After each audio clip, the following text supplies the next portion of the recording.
school nurse found strange bruises on a 7-year-old boy's back and asked him what had happened. When he told her who had done this to him, she called 911 immediately.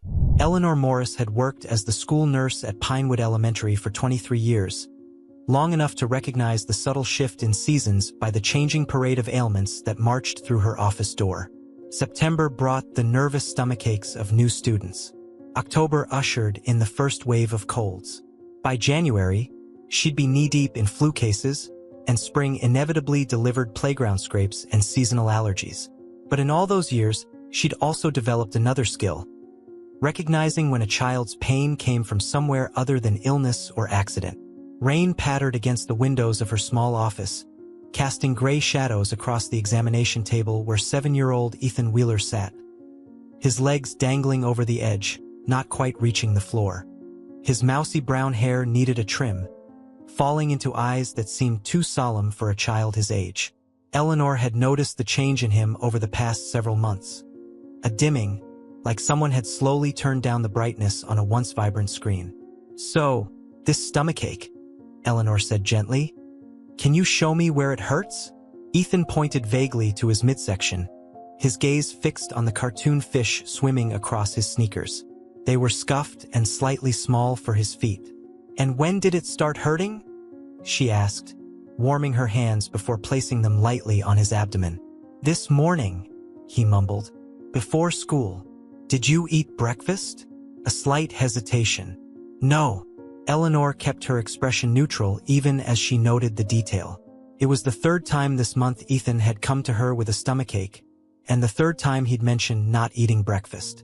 "Any chance you might just be hungry, buddy?" she asked. He shrugged one thin shoulder beneath his faded blue t-shirt. "Let me check your temperature, just to be sure there's no fever." She reached for the digital thermometer, noticing how Ethan's body tensed slightly at her movement. Another note in her mental file.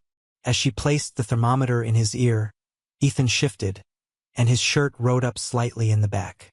A dark discoloration caught Eleanor's eye, a shadow that didn't belong on a child's skin. She paused, careful to keep her movements casual as the thermometer beeped.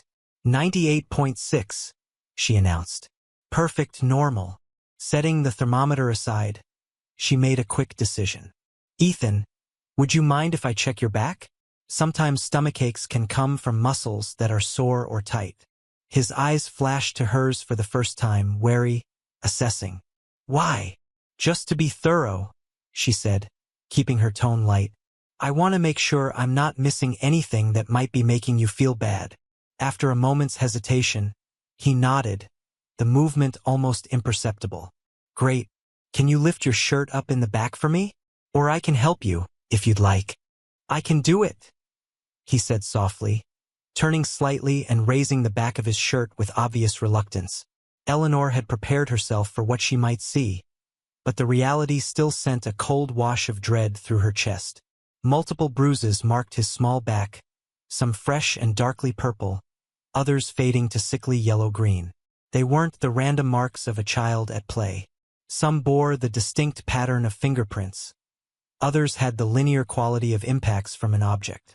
"Thank you, Ethan," she said, careful to keep her voice steady. "You can put your shirt down now." He quickly tugged the fabric back into place, hunching forward slightly as if trying to make himself smaller. Eleanor moved to sit on her rolling stool, bringing herself to eye level with him. "Ethan, I notice you have some bruises on your back. Can you tell me how they got there?" His gaze dropped back to his shoes. The cartoon fish suddenly seemed to demand his complete attention. "You're not in any trouble," she assured him softly. "I just need to know so I can help." The clock on the wall ticked loudly in the silence that stretched between them. Outside, the rain intensified, drumming against the window. Eleanor waited, having learned long ago that rushing children only made them retreat further. "I fell," he finally said, the words barely audible. Eleanor nodded, not in acceptance but in acknowledgement. "That must have hurt. It looks like you fell more than once." Ethan's fingers twisted in the hem of his shirt. "I fall a lot." "I see." She kept her tone conversational. "The bruises look like they might have been made by something or Someone. Did somebody hurt you, Ethan? His breathing quickened, shallow and uneven. A tear slipped down his cheek, followed by another. He brushed them away roughly with the back of his hand. Ethan, she said gently, part of my job is making sure kids are safe, not just at school, but everywhere. If someone is hurting you, I need to know so I can help make it stop. You won't be in trouble for telling me the truth. His shoulders trembled with the effort of holding back sobs. The fish on his sneakers blurred through his tears. She gets mad, he finally whispered, the words tumbling out in a rush. When I do things wrong, or when she has her headaches. Eleanor felt her heart constrict. Who gets mad, Ethan? Another long silence. Mom, he said, then quickly corrected himself. Not my real mom. Vanessa, my stepmom. And what happens when Vanessa gets mad? He wrapped his arms around himself. Sometimes she yells. Sometimes she grabs me really hard. Or she uses her belt. His voice dropped even lower. One time she pushed me against the wall. I hit my head. Each word felt like a stone dropping into Eleanor's stomach. She'd had this conversation before with other children over her long career, but it never got easier. Does your dad know this happens? Ethan shook his head vehemently. Dad's working a lot. He doesn't see. And Vanessa says he has enough to worry about. His eyes suddenly widened with panic. You can't tell him. Please. He'll be sad. And Vanessa says we can't make him sad because of Mom dying. Eleanor took a measured breath. Ethan, when adults hurt children, it's not the child's fault. Ever. No matter what they say. And there are other adults whose job it is to make sure kids are safe. She says nobody will believe me, he whispered. That I'm a liar. I believe you, Eleanor said firmly. And I promise you, I'm going to help. Tears spilled freely down his face now. I don't want to go home, he admitted, the words seeming to surprise even him as they came out. I know this is scary, Eleanor said, fighting to keep her own emotions in check. But you've been very brave telling me the truth. Would it be okay if I take some pictures of the bruises? Just so we have a record of them?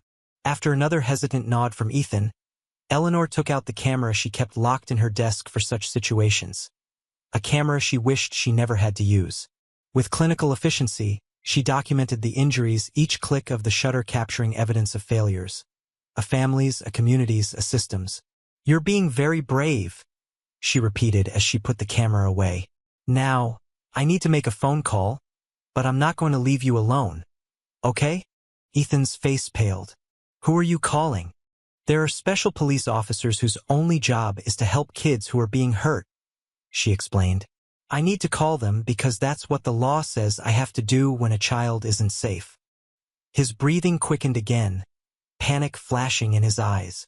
She'll know I told. She'll be so mad. You won't have to face her alone, Eleanor promised.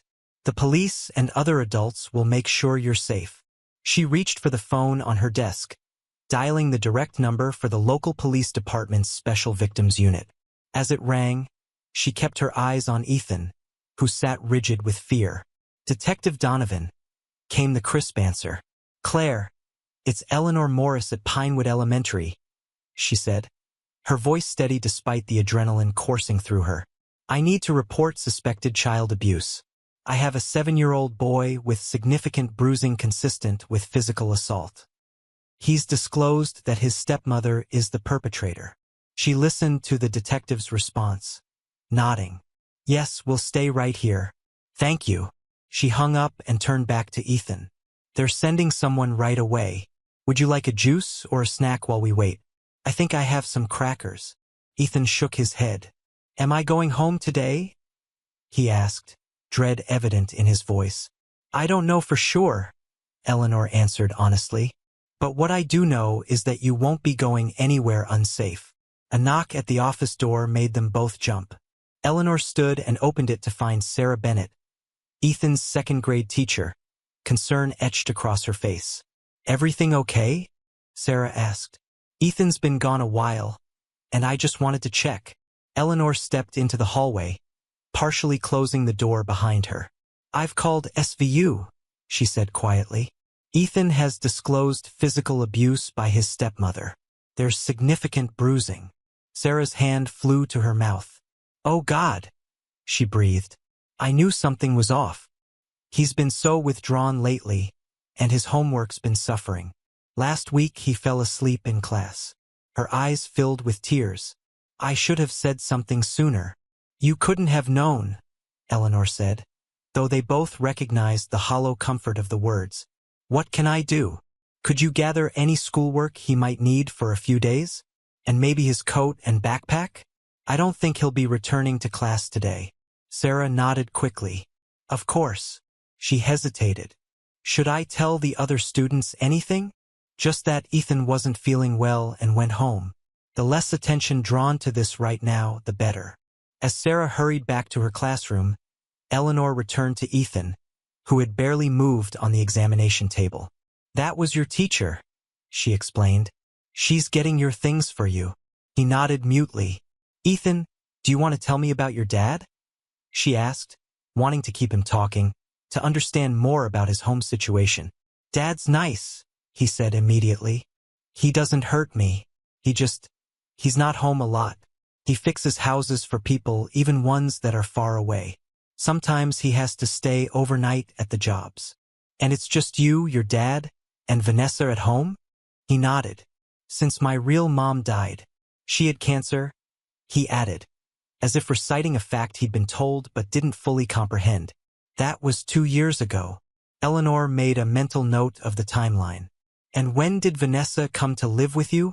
After Mom died. Dad was sad all the time. Then he met Vanessa at his work. She picked out kitchen stuff for the houses he builds. She moved in before they got married. The picture was becoming clearer. A grieving widower, a replacement mother figure, a child caught in the aftermath of loss. Does Vanessa hurt you often? Eleanor asked. Ethan's gaze dropped again. Just when I'm bad. Or when she has bad days. What makes a bad day for Vanessa? When she drinks the special juice that Dad's not supposed to know about. It makes her voice get all funny. Or when she can't sleep and takes too many pills. Eleanor fought to keep her expression neutral despite the alarm bells ringing in her head. Before she could ask another question, there was another knock at the door, firmer this time. Detective Claire Donovan stood in the hallway, her dark hair pulled back in a neat ponytail, her expression professionally composed. At 40, she had the steady demeanor that came from years of handling difficult cases, but her eyes held a gentle warmth that put children at ease. Hey, Eleanor, she said, voice low. Thanks for coming so quickly, Eleanor replied, stepping aside to let her in. Claire's gaze immediately went to Ethan, and her face softened. Hi there. You must be Ethan. I'm Detective Claire. Is it okay if I come in and talk with you for a bit? Ethan looked to Eleanor for reassurance. Detective Claire is one of those special police officers I told you about, Eleanor explained. The ones who help kids. After a moment's hesitation, Ethan nodded. Claire entered, taking a seat on the stool Eleanor had vacated. She didn't rush to speak, allowing Ethan time to adjust to her presence. I understand you've had a pretty tough morning, she said finally. Nurse Eleanor tells me you've got some injuries that shouldn't be there. Ethan's eyes welled with fresh tears. Am I in trouble? Absolutely not, Claire assured him. When adults hurt kids, it's never the kid's fault. Never. My job is to make sure you're safe, not to get you in trouble. What about Vanessa? He asked in a small voice. Is she in trouble? Claire chose her words carefully. My job is to figure out exactly what's been happening and make sure it stops. I'll need to talk to Vanessa and to your dad and to you. But right now, the most important thing is making sure you're somewhere safe. Where will I go? Fear crept into his voice again. We have some really nice people who take care of kids temporarily when they need a safe place to stay, Claire explained. They have comfortable homes and usually other kids to play with. Ethan's breath hitched. For how long? I don't know yet, Claire admitted. It depends on what we find out during our investigation. But I promise we'll keep you updated every step of the way. Sarah Bennett returned with Ethan's red backpack and navy blue jacket. Here are his things, she said, handing them to Eleanor. To Ethan, she added, I put your library book in there too, so you can finish it. Thank you, Ms. Bennet, he said automatically, his manners surfacing through his distress. Sarah's eyes glistened. You take care, Ethan. We'll see you soon. After she left, Claire turned back to Ethan. Eleanor told me about the bruises on your back. Would it be okay if I take a look too? It would really help me understand what happened. Ethan looked to Eleanor again, who nodded encouragingly. It's okay, Ethan. Detective Claire needs to see so she can help. Reluctantly, Ethan turned and lifted his shirt again, revealing the constellation of bruises that had set the morning's events in motion. Claire maintained her professional demeanor, but Eleanor caught the flash of anger in her eyes. Controlled, channeled, but definitely there. Thank you, Ethan, Claire said once she'd seen enough. You can put your shirt down now. She made a note in her small notebook. Can you tell me how you got these bruises? And so, for the second time that morning, Ethan recounted the story of Vanessa's anger, his voice growing smaller with each detail. Claire listened intently, asking gentle clarifying questions when needed, but mostly letting him tell it in his own way. When he finished, she nodded. You've been really brave, Ethan. Really brave. I know this isn't easy. Another knock at the door revealed a woman in her 30s with a kind face and practical clothing. Hi, I'm Melissa from DCFS, she said, showing her identification badge. Claire stood to greet her. Thanks for coming, Melissa. This is Ethan. To Ethan, she explained, Melissa works for the Department of Children and Family Services. She helps find those safe places for kids that I was telling you about. Melissa smiled warmly at Ethan. It's nice to meet you, Ethan. I know things are pretty scary right now, but we're going to take good care of you. As the adults conferred quietly, Ethan sat motionless on the examination table, his small frame dwarfed by the burden of disclosure, his future suddenly as unpredictable as the storm outside. Eleanor watched him, her heart heavy with a familiar mixture of sorrow and relief. Sorrow for the pain he'd endured, relief that it had finally come to light. In her 23 years, she'd seen too many Ethans, children caught in the shadows of adult failures, bearing burdens no child should carry. The rain continued its steady rhythm against the windows, washing away the last vestiges of autumn leaves from the schoolyard. Inside, a different kind of cleansing had begun, painful but necessary, the first step on a long road to healing. For now, though, there was only the next immediate step, getting Ethan to safety. The bigger questions, how his family had reached this point, what would happen to his stepmother, how his father would respond, those would come later. For now, there was just a scared 7-year-old boy who had finally spoken his truth, and a system lurching into motion to protect him. Claire knelt in front of Ethan. We're going to go now to get you settled somewhere safe. Nurse Eleanor can come with us if you'd like. Ethan nodded, relief flashing across his face. Yes, please. Eleanor gathered her coat. Of course I'll come. As they helped Ethan into his jacket and backpack, the principal appeared at the door, her face grave. Claire stepped outside to brief her on the situation. Ethan looked up at Eleanor. Will my dad be mad at me? He asked, his voice barely audible. She chose her words with care. Your dad might have a lot of different feelings, Ethan. He might be sad or confused or even angry. Not at you, but at the situation. Adults have complicated feelings too. But what I know for sure is that your dad loves you and wants you to be safe. What if he doesn't believe me? The question pierced Eleanor's heart. Then we'll show him the bruises, she said simply. And all the other adults who do believe you will make sure you're protected. Ethan seemed to consider this. Okay, he said finally. Claire returned. Ready to go, Ethan? He took a deep breath, squared his small shoulders, and nodded. As they walked down the empty hallway, Ethan's hand found Eleanor's, his fingers cold and trembling.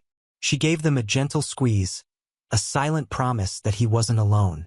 Outside, the rain had softened to a gentle mist. Patrol car lights painted the wet pavement in alternating flashes of blue and red, a beacon cutting through the gray October afternoon. Eleanor felt Ethan's grip tighten as they approached the cars. In 23 years, This moment had never gotten easier. Watching a child step into the unknown, their life irrevocably changed by the courage to speak up and the responsibility of adults to listen. For a moment, Ethan hesitated at the car door, looking back at the school building as if some part of him still hoped for a return to normalcy, to the morning when he was just another second grader with a stomachache. "It's going to be okay," Eleanor told him, though they both knew it wouldn't be, not right away, but someday perhaps, and that possibility was enough to help him climb into the car, carrying his red backpack and the weight of his truth into whatever came next. Chapter 2. Ripple's detective Claire Donovan had worked in the Special Victims Unit for 8 years, long enough to recognize the familiar knot that formed in her stomach whenever a case involved a child. It tightened as she watched Ethan Wheeler in her rearview mirror, his small face turned toward the window of the cruiser, eyes tracking the passing scenery with wary detachment. Eleanor Morris sat beside him in the back seat, occasionally murmuring reassurances that seemed to wash over him without penetrating. Some children cried during these rides. Others peppered her with questions about what would happen next. The quiet ones, like Ethan, worried her the most. Experience had taught her that silence often masked the deepest wounds. "We're almost there," Claire announced, turning onto Mapleton Drive, a tree-lined street of modest but well-maintained homes. The Sullivans' 2-story colonial came into view, white with navy shutters, a basketball hoop mounted above the garage, and bright yellow mums flanking the front steps despite the late season. The Sullivans were veterans in the foster care system, having welcomed dozens of emergency placements over the years. Their reputation for stability and warmth had made them Claire's first call when she'd learned Ethan would need immediate placement. "This looks like a nice house," Eleanor commented, trying to engage Ethan. He nodded slightly but said nothing, his fingers worrying at the strap of his backpack. Claire parked in the driveway and turned to face them. "The people who live here are Tom and Marie Sullivan. They have 2 kids of their own, Aiden, who's 10, and Lily, who's 5. They've helped take care of lots of kids who needed a safe place to stay." "For how long will I be here?" Ethan asked, the first words he'd spoken since leaving the school. "I don't know yet," Claire answered honestly. "It depends on what happens with the investigation and what the judge decides is best for you. But I promise to keep you updated." The front door opened, and Marie Sullivan appeared on the porch. A plump woman in her early 40s with laugh lines around her eyes and dark hair streaked with premature silver. She wore jeans, a forest green sweater, and an expression of practiced calm that balanced welcome with respect for the gravity of the situation. "Ready to go in?" Claire asked. Ethan looked to Eleanor, who gave him an encouraging nod. "I'll come in with you," she assured him. The 3 of them made their way up the stone path to the porch, where Marie stood waiting. "You must be Ethan," she said warmly, neither too enthusiastic nor too solemn. "I'm Marie. We've got a room all ready for you." Ethan offered a tentative nod but pressed closer to Eleanor's side. "And your nurse Eleanor," Marie continued. "Thank you for coming with him. Please, all of you come in. It's getting chilly out here." The interior of the house was warm and lived in, with family photos lining the stairwell and a faint scent of cinnamon in the air. A large golden retriever padded into the entryway, its tail wagging gently. "That's Copper," Marie explained, noticing Ethan's sudden interest in the dog. "He's very friendly." "Do you like dogs, Ethan?" "I've never had one," he replied softly. "Dad's allergic." "Well, Copper loves making new friends, if you'd like to pet him." After a moment's hesitation, Ethan extended his hand. The dog sniffed it politely before nudging his palm for a pat. The ghost of a smile flickered across the boy's face as he cautiously stroked the dog's head. "Why don't we all sit down in the living room?" Marie suggested. "I've made some hot chocolate and we can talk about how things will work while you're staying with us." They followed her through an archway into a comfortable living room dominated by an overstuffed sectional sofa and a wall of bookshelves. A tray with mugs of hot chocolate waited on the coffee table, alongside a plate of chocolate chip cookies that looked homemade. Ethan perched on the edge of the sofa beside Eleanor, while Claire and Marie took seats across from them. Copper flopped down at Ethan's feet with a contented sigh. "So, Ethan," Marie began, handing him a mug with careful movements. I know this is a scary day for you. When kids come to stay with us, they usually have lots of questions. It's okay to ask anything you want. He wrapped his hands around the mug but didn't drink, staring into the dark liquid as if it might contain answers. Where will I sleep? He finally asked. You'll have your own room upstairs, Marie answered. It has a twin bed with blue blankets, a desk for homework, and some books and toys. Aiden and Lily are at school right now, but they'll be home around 3:30. Aiden is in 4th grade at Oak Hill, and Lily is in kindergarten at your school, actually. What about my dad? Ethan's voice wavered slightly. Does he know where I am? Claire leaned forward. We're trying to reach him now, Ethan. As soon as we do, we'll let him know you're safe. He'll be able to visit you, but there are some things we need to sort out first. And Vanessa? The name came out barely above a whisper. The adults exchanged glances before Claire answered carefully. We need to talk to Vanessa too. Right now, our main concern is making sure you're somewhere safe while we figure everything out. Ethan nodded, his eyes still fixed on his hot chocolate. Would you like to see your room? Marie offered. You can take your cocoa with you. After receiving a reassuring nod from Eleanor, Ethan slid off the sofa, mug in hand, and followed Marie upstairs. Copper trotted after them, apparently having appointed himself Ethan's personal escort. As soon as they were out of earshot, Claire turned to Eleanor. What's your read on the situation? Eleanor sighed deeply. The bruises are deliberate, Claire. Some of them have clear fingerprint patterns, others look like impacts from an object. Possibly a belt, based on what he told me. They're in various stages of healing, suggesting this has been going on for some time. Did he mention his father being involved in the abuse? No. He was actually quite adamant that his dad doesn't know. Said the father works construction, long hours, sometimes overnight jobs. According to Ethan, the stepmother tells him they can't make dad sad because of mom dying. Classic isolation and manipulation. Claire made notes in her small leather-bound notebook. Any mention of substance abuse? Yes. Ethan referred to Vanessa drinking special juice that dad's not supposed to know about, and taking too many pills when she can't sleep. I'd say we're looking at potential alcohol and prescription drug abuse. Jesus, Claire muttered. Any other children in the home? Not that he mentioned. Small blessings. Claire checked her watch. Robert Wheeler works for Northeastern Builders according to our initial search. I've got officers trying to locate him at job sites now. The stepmother, Vanessa Wheeler, is being brought to the station for questioning. What happens next? Eleanor asked. We've got a court hearing scheduled for tomorrow morning to formalize the emergency removal. The judge will issue a temporary custody order. CPS will complete a home study and will continue our investigation, interview the father, the stepmother, teachers, neighbors. We'll need your documentation of the bruises and Ethan's disclosure. Already emailed to your department, Eleanor confirmed. I've got to say, I'm particularly concerned about the father's reaction. These cases can go either way. I know. Some parents immediately believe and protect. Others. Claire let the sentence hang unfinished. They both knew the alternative: parents who chose loyalty to a partner over the safety of their child, who convinced themselves the abuse couldn't possibly have happened, or worse, that the child somehow deserved it. I'd like to stay until Ethan's settled, Eleanor said. He seems to trust me, and this is a lot of transition for one day.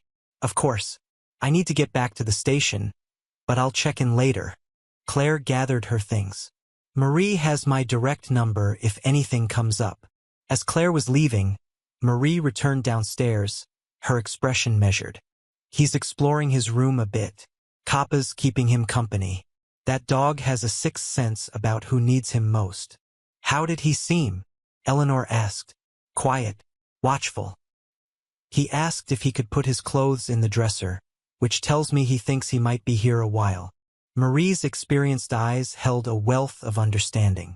I've seen that look before.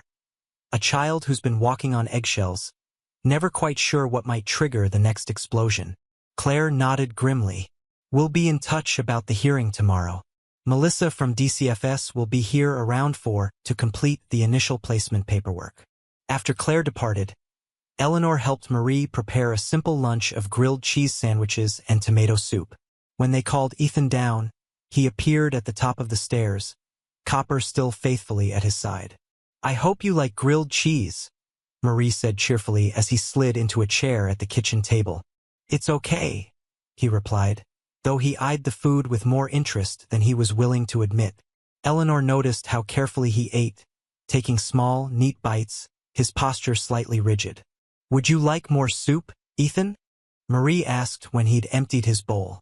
He hesitated, then shook his head. "No, thank you. I'm full." Eleanor and Marie exchanged a glance. They both recognized the behavior of a child who'd learned to minimize his needs, to make himself as undemanding as possible. "Well, there's plenty if you change your mind," Marie said, keeping her tone light. "And cookies for dessert if you'd like one." After lunch, Marie suggested that Ethan might like to rest or read in his room until Aiden and Lily came home from school. He agreed readily, seeming relieved at the chance to retreat to a private space. Once he was upstairs, Eleanor helped Marie with the dishes. "I should probably head back to school," she said reluctantly. "I've got students waiting, and the principal will want an update." "Of course." Marie dried her hands on a kitchen towel. "We'll take good care of him, Eleanor. This isn't our first rodeo." "I know. The Sullivans' reputation precedes you." Eleanor gathered her coat and purse. "Would it be all right if I stopped by tomorrow after school? Just to check on him? I think he'd like that." Marie walked her to the door. "For what it's worth, you did the right thing.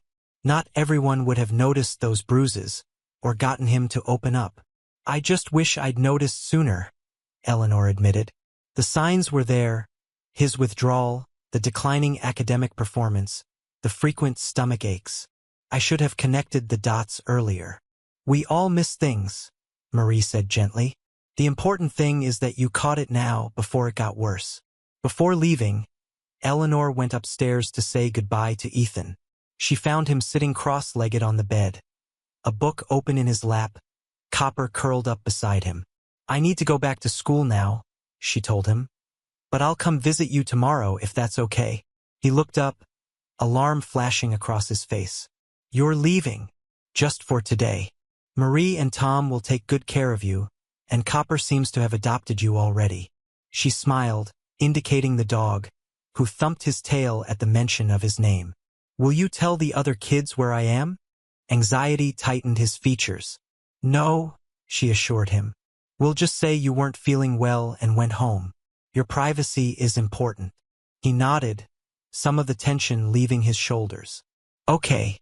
Is there anything you need before I go?" He hesitated. Could you tell my dad I'm sorry?" The simple request broke something open inside Eleanor. "Oh, Ethan," she said softly. "You have nothing to be sorry for. None of this is your fault." He looked unconvinced. "But Dad will be upset."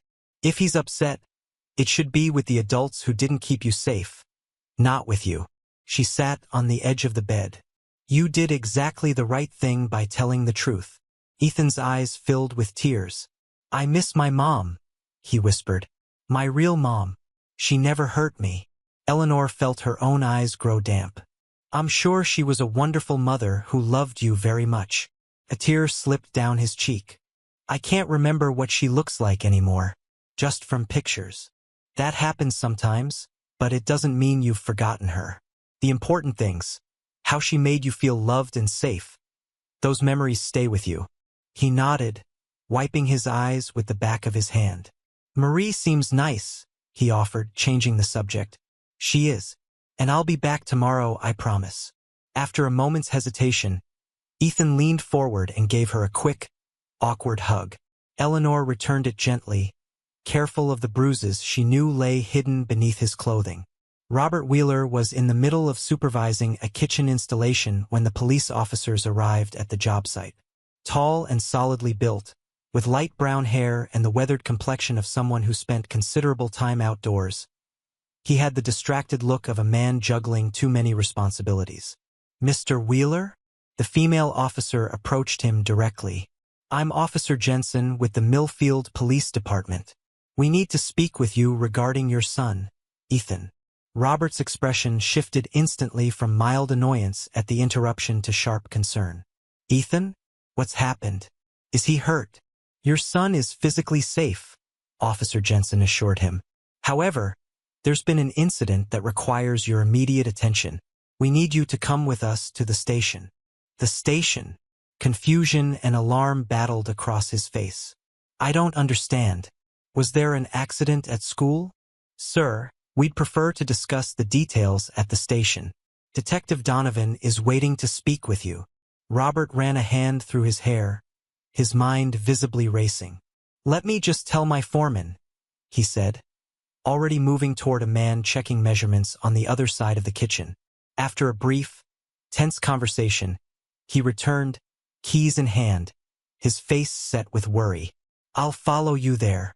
During the 15-minute drive to the Millfield police station, Robert called Vanessa repeatedly, growing increasingly frustrated when the calls went straight to voicemail. Damn it, Vanessa, where are you? He muttered after the fourth attempt. Call me as soon as you get this. Something's happened with Ethan. The police came to the job site. I'm heading to the station now. The Millfield police station was a relatively modern building of red brick and glass, designed to project both authority and community accessibility. Robert parked haphazardly in the visitor lot and strode through the front doors, his work boots leaving faint dusty imprints on the polished floor. My name is Robert Wheeler, he announced to the officer at the front desk, his voice taut with barely controlled anxiety. I was told to come here about my son, Ethan. Yes, Mr. Wheeler. Detective Donovan is expecting you. Please have a seat, and she'll be right with you. Robert remained standing, too agitated to sit. He checked his phone again. Still no response from Vanessa. He was about to try calling her again when a door opened and Detective Claire Donovan emerged. Mr. Wheeler? I'm Detective Donovan with the Special Victims Unit. Thank you for coming in. Please follow me. Special Victims Unit? Robert's face paled. What's going on? Where's my son? We'll discuss everything in my office, Claire replied calmly, leading him down a corridor to a small room furnished with a desk, several chairs, and the institutional blandness common to government buildings. Please sit down, she said, indicating a chair across from her desk. Robert remained standing. I want to know what's going on right now. Where is Ethan? Mr. Wheeler, your son is currently in emergency foster care following an incident at school today. Foster care. The words seemed to hit him like a physical blow. What are you talking about? Why wasn't I contacted immediately? I'm his father. Please sit down, Claire repeated, her tone firmer. This is going to be difficult to hear, and I need you to listen carefully. Something in her expression finally penetrated his panic. He sank into the chair, his large frame suddenly seeming diminished. Just tell me what's happening. Claire sat across from him, her posture professional but not unkind. This morning, the school nurse discovered significant bruising on Ethan's back while examining him for a complaint of stomach pain. When questioned, Ethan disclosed that his stepmother, Vanessa Wheeler, has been physically abusing him. Robert stared at her blankly, as if she were speaking a language he didn't understand. That's not possible. There must be some mistake. Mr. Wheeler, I've personally seen the bruises. They are extensive and in various stages of healing, indicating ongoing abuse. Some have clear fingerprint patterns consistent with grabbing. Others appear to be inflicted by an object, possibly a belt. No. Robert shook his head vehemently. No, Vanessa wouldn't. She loves Ethan. She's been a good mother to him since Lisa died. Your son has given a detailed statement describing multiple incidents of physical abuse by Mrs. Wheeler. According to Ethan, these incidents often occur when you're not home, particularly when Mrs. Wheeler has been drinking or taking medication. Robert's face cycled through disbelief, confusion, and dawning horror. This can't be happening, he murmured, more to himself than to Claire. Ethan would have told me if something was wrong. Children often don't disclose abuse, especially when they're afraid or have been told not to, Claire explained. Ethan specifically stated that Mrs. Wheeler told him not to tell you because it would make you sad, and that you were still grieving his mother's death. Robert's eyes glistened with unshed tears. Where is he now? I need to see him. He's in a licensed foster home for the night. There will be a hearing tomorrow morning to determine temporary custody arrangements while we complete our investigation. Investigation? Robert's voice rose sharply. What investigation? He's my son. I should be taking him home right now. Mr. Wheeler, I understand this is upsetting, but we have a legal obligation to ensure Ethan's safety. At this point, we need to determine what you knew about the abuse and whether the home environment is safe for him. I didn't know anything. Robert slammed his hand on the desk. I would never let anyone hurt my son. But someone did hurt him, Claire replied steadily. Repeatedly. And you didn't notice. The words hit their mark. Robert's anger deflated, replaced by a look of stricken guilt. Oh God, he whispered, burying his face in his hands. Oh God. Claire allowed him a moment to process before continuing. Mrs. Wheeler is currently being interviewed in another room. Our officers located her at your home approximately 2 hours ago. Robert looked up sharply. She's here? I've been trying to call her.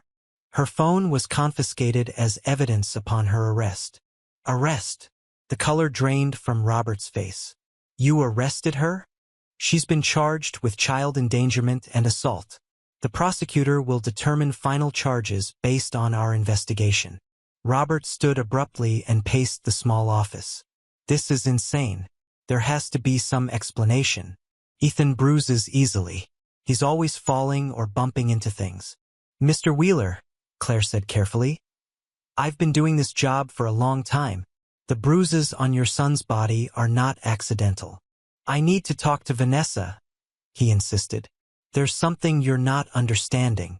You'll have an opportunity to see her after the initial procedures are complete. Right now, I need to ask you some questions about your home situation. Robert slumped back into the chair, looking suddenly exhausted. Fine. Ask. How often are you away from home due to work? He ran a hand over his face. I don't know. A lot, I guess. We've had several big projects lately, some out of state. I've probably been gone 3 or 4 nights a week for the past few months. So Mrs. Wheeler is Ethan's primary caregiver most of the time? Yes. She works part-time as an interior design consultant, but mostly from home. She's always said she wanted to be there for Ethan. Have you noticed any changes in Ethan's behavior recently? Withdrawal, anxiety, sleep disturbances. Robert's gaze dropped to his hands. He's been quieter lately. I thought it was just him growing up, or maybe still processing his mom's death. Lisa died 2 years ago, but kids don't just get over something like that. Has Ethan ever mentioned being afraid of Mrs. Wheeler or not wanting to be left alone with her? No, never. He paused, then added hesitantly, but we don't talk as much as we used to. I've been so busy with work, trying to keep the business afloat after taking time off when Lisa was sick. Claire nodded, making notes. Are you aware of any substance abuse issues with Mrs. Wheeler? Alcohol? Prescription medications? Robert's hesitation was more pronounced this time. She had a rough time after her last miscarriage about 8 months ago. The doctor prescribed something for anxiety, I think. And yeah, she drinks sometimes, but not excessively. According to Ethan, Mrs. Wheeler drinks special juice that you're not supposed to know about and takes too many pills when she can't sleep. Robert's expression crumpled. Jesus, he breathed. I had no idea. When was the last time you saw Ethan without his shirt on? Bath time? Swimming? Changing clothes? The question seemed to catch him off guard. I don't know. Ethan's been dressing himself for a while now, and Vanessa usually handles his baths. I can't remember the last time. His voice trailed off as the implication of his own words sank in. Mr. Wheeler, do you want to see the photographs of Ethan's injuries? He closed his eyes briefly, then nodded. Yes, I need to see. Claire opened a folder on her desk and placed several clinical photographs in front of him. They showed Ethan's back and upper arms from various angles, capturing the full extent of the bruising in stark detail. Robert's breathing turned ragged as he stared at the images. "Oh, Ethan," he whispered. "I'm so sorry." A tear slipped down his weathered cheek. "What kind of father am I? How did I not see this?" Claire gave him a moment before gathering the photos. "Mr. Wheeler, what I need to know now is whether you're willing to take the necessary steps to protect your son." He looked up, his expression raw. "Anything. I'll do anything. That may include separating from Mrs. Wheeler, at least temporarily, and cooperating fully with our investigation and any requirements set by Child Protective Services." "I understand." He wiped his eyes with the back of his hand. "When can I see Ethan? I need to tell him." "The hearing is tomorrow at 9 a.m. at the family court.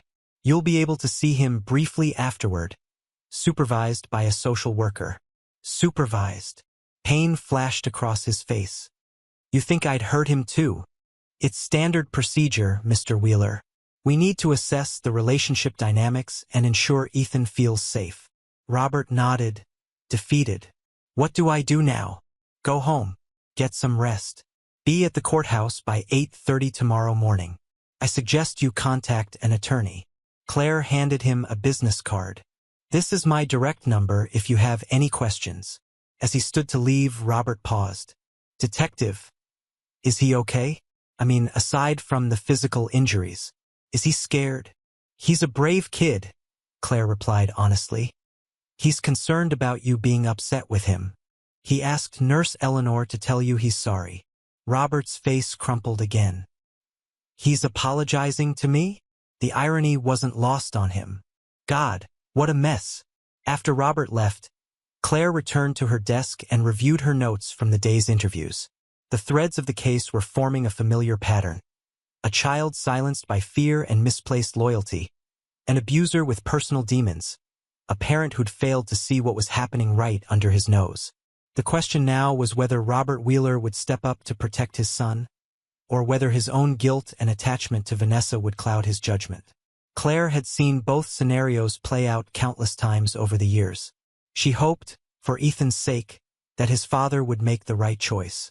Vanessa Wheeler sat in the small interrogation room, her slender arms wrapped around herself as if for protection. At 35, she still possessed the polished beauty that had initially attracted Robert. High cheekbones, smooth skin, and honey blonde hair currently pulled back in a messy ponytail. But stress and substance abuse had begun to leave their marks. Shadows beneath her eyes, a slight tremor in her hands, the pinched look of someone perpetually bracing for impact. "Mrs. Wheeler," Detective Eric Molinari said, sliding a cup of water across the table toward her.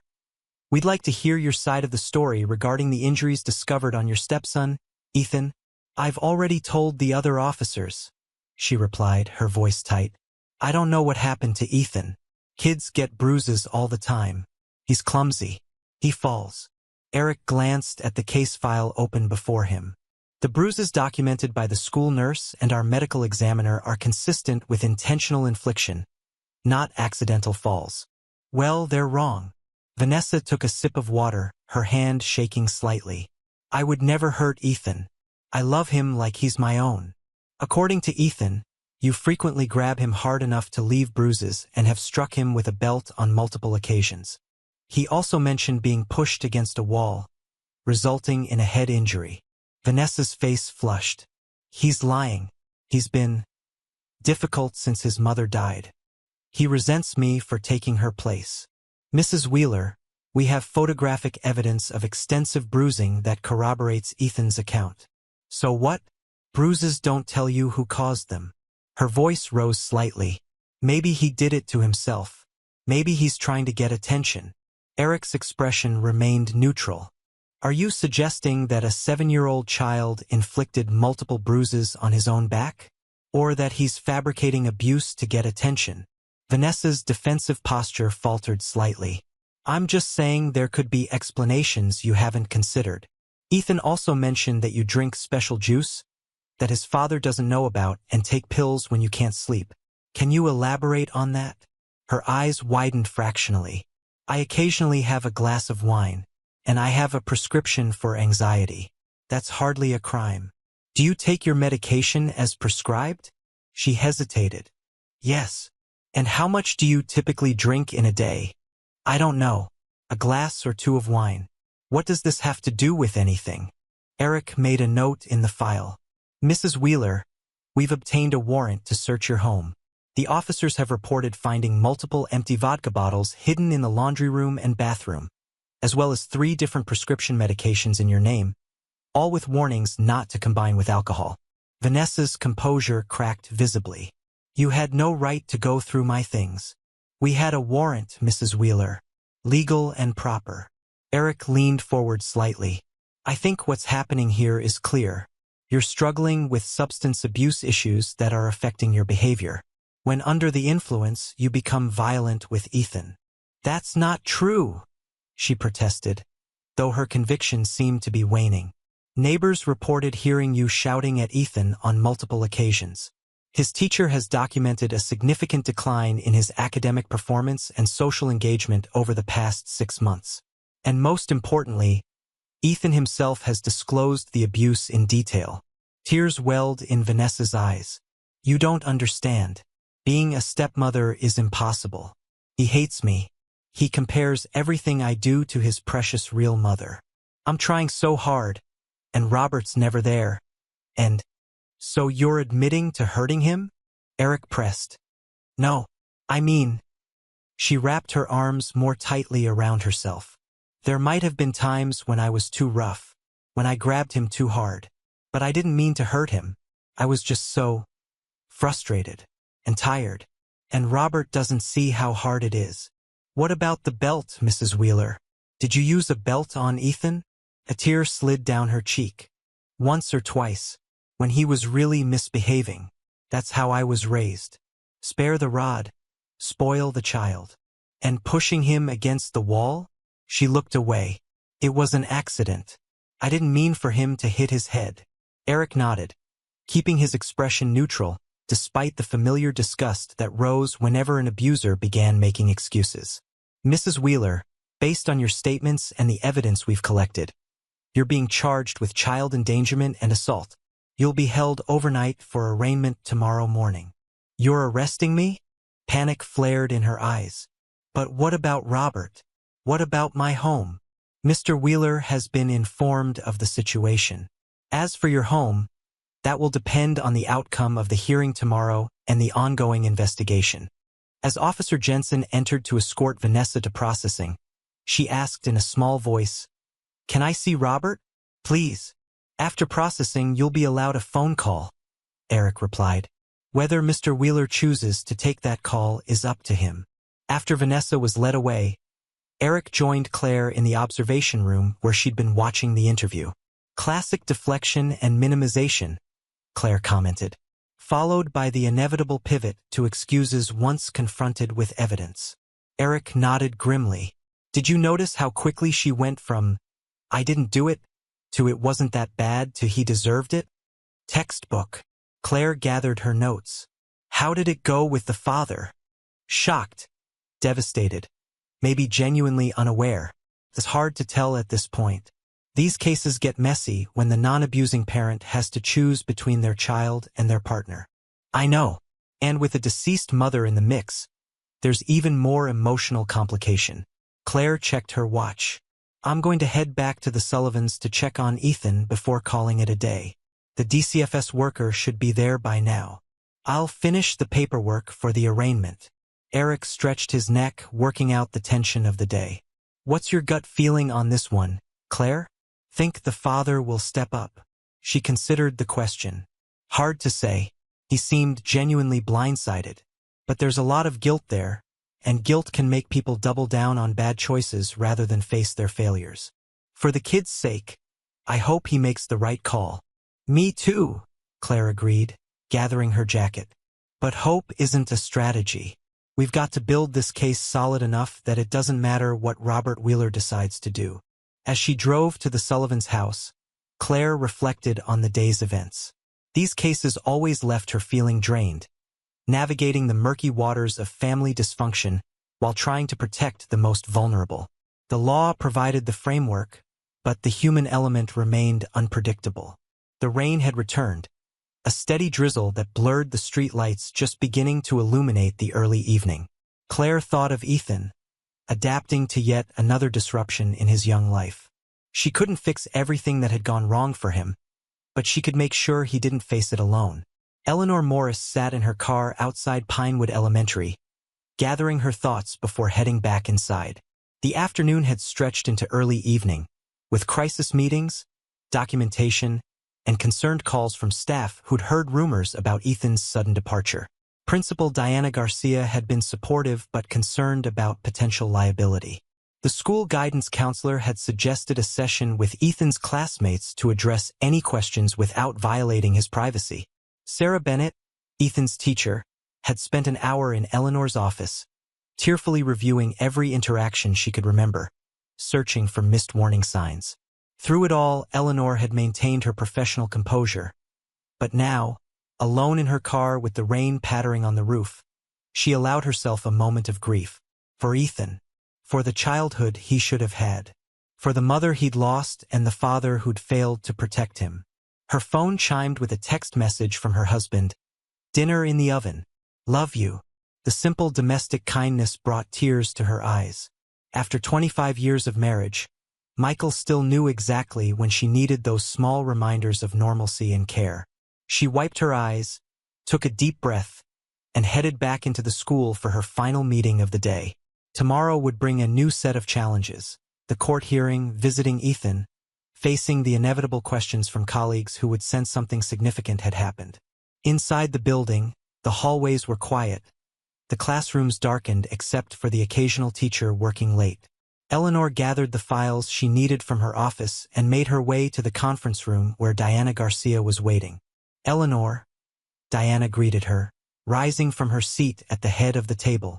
At 53, the principal carried herself with the quiet authority of someone who'd navigated countless school crises over a 20-year career. "How are you holding up?" "I'm managing," Eleanor replied, settling into a chair. "How about you? I know this puts the school in a difficult position." Diana waved away the concern. "The school will be fine. I'm more worried about Ethan. And you. These cases take a toll." "I've seen worse," Eleanor said, though they both knew that didn't make it easier.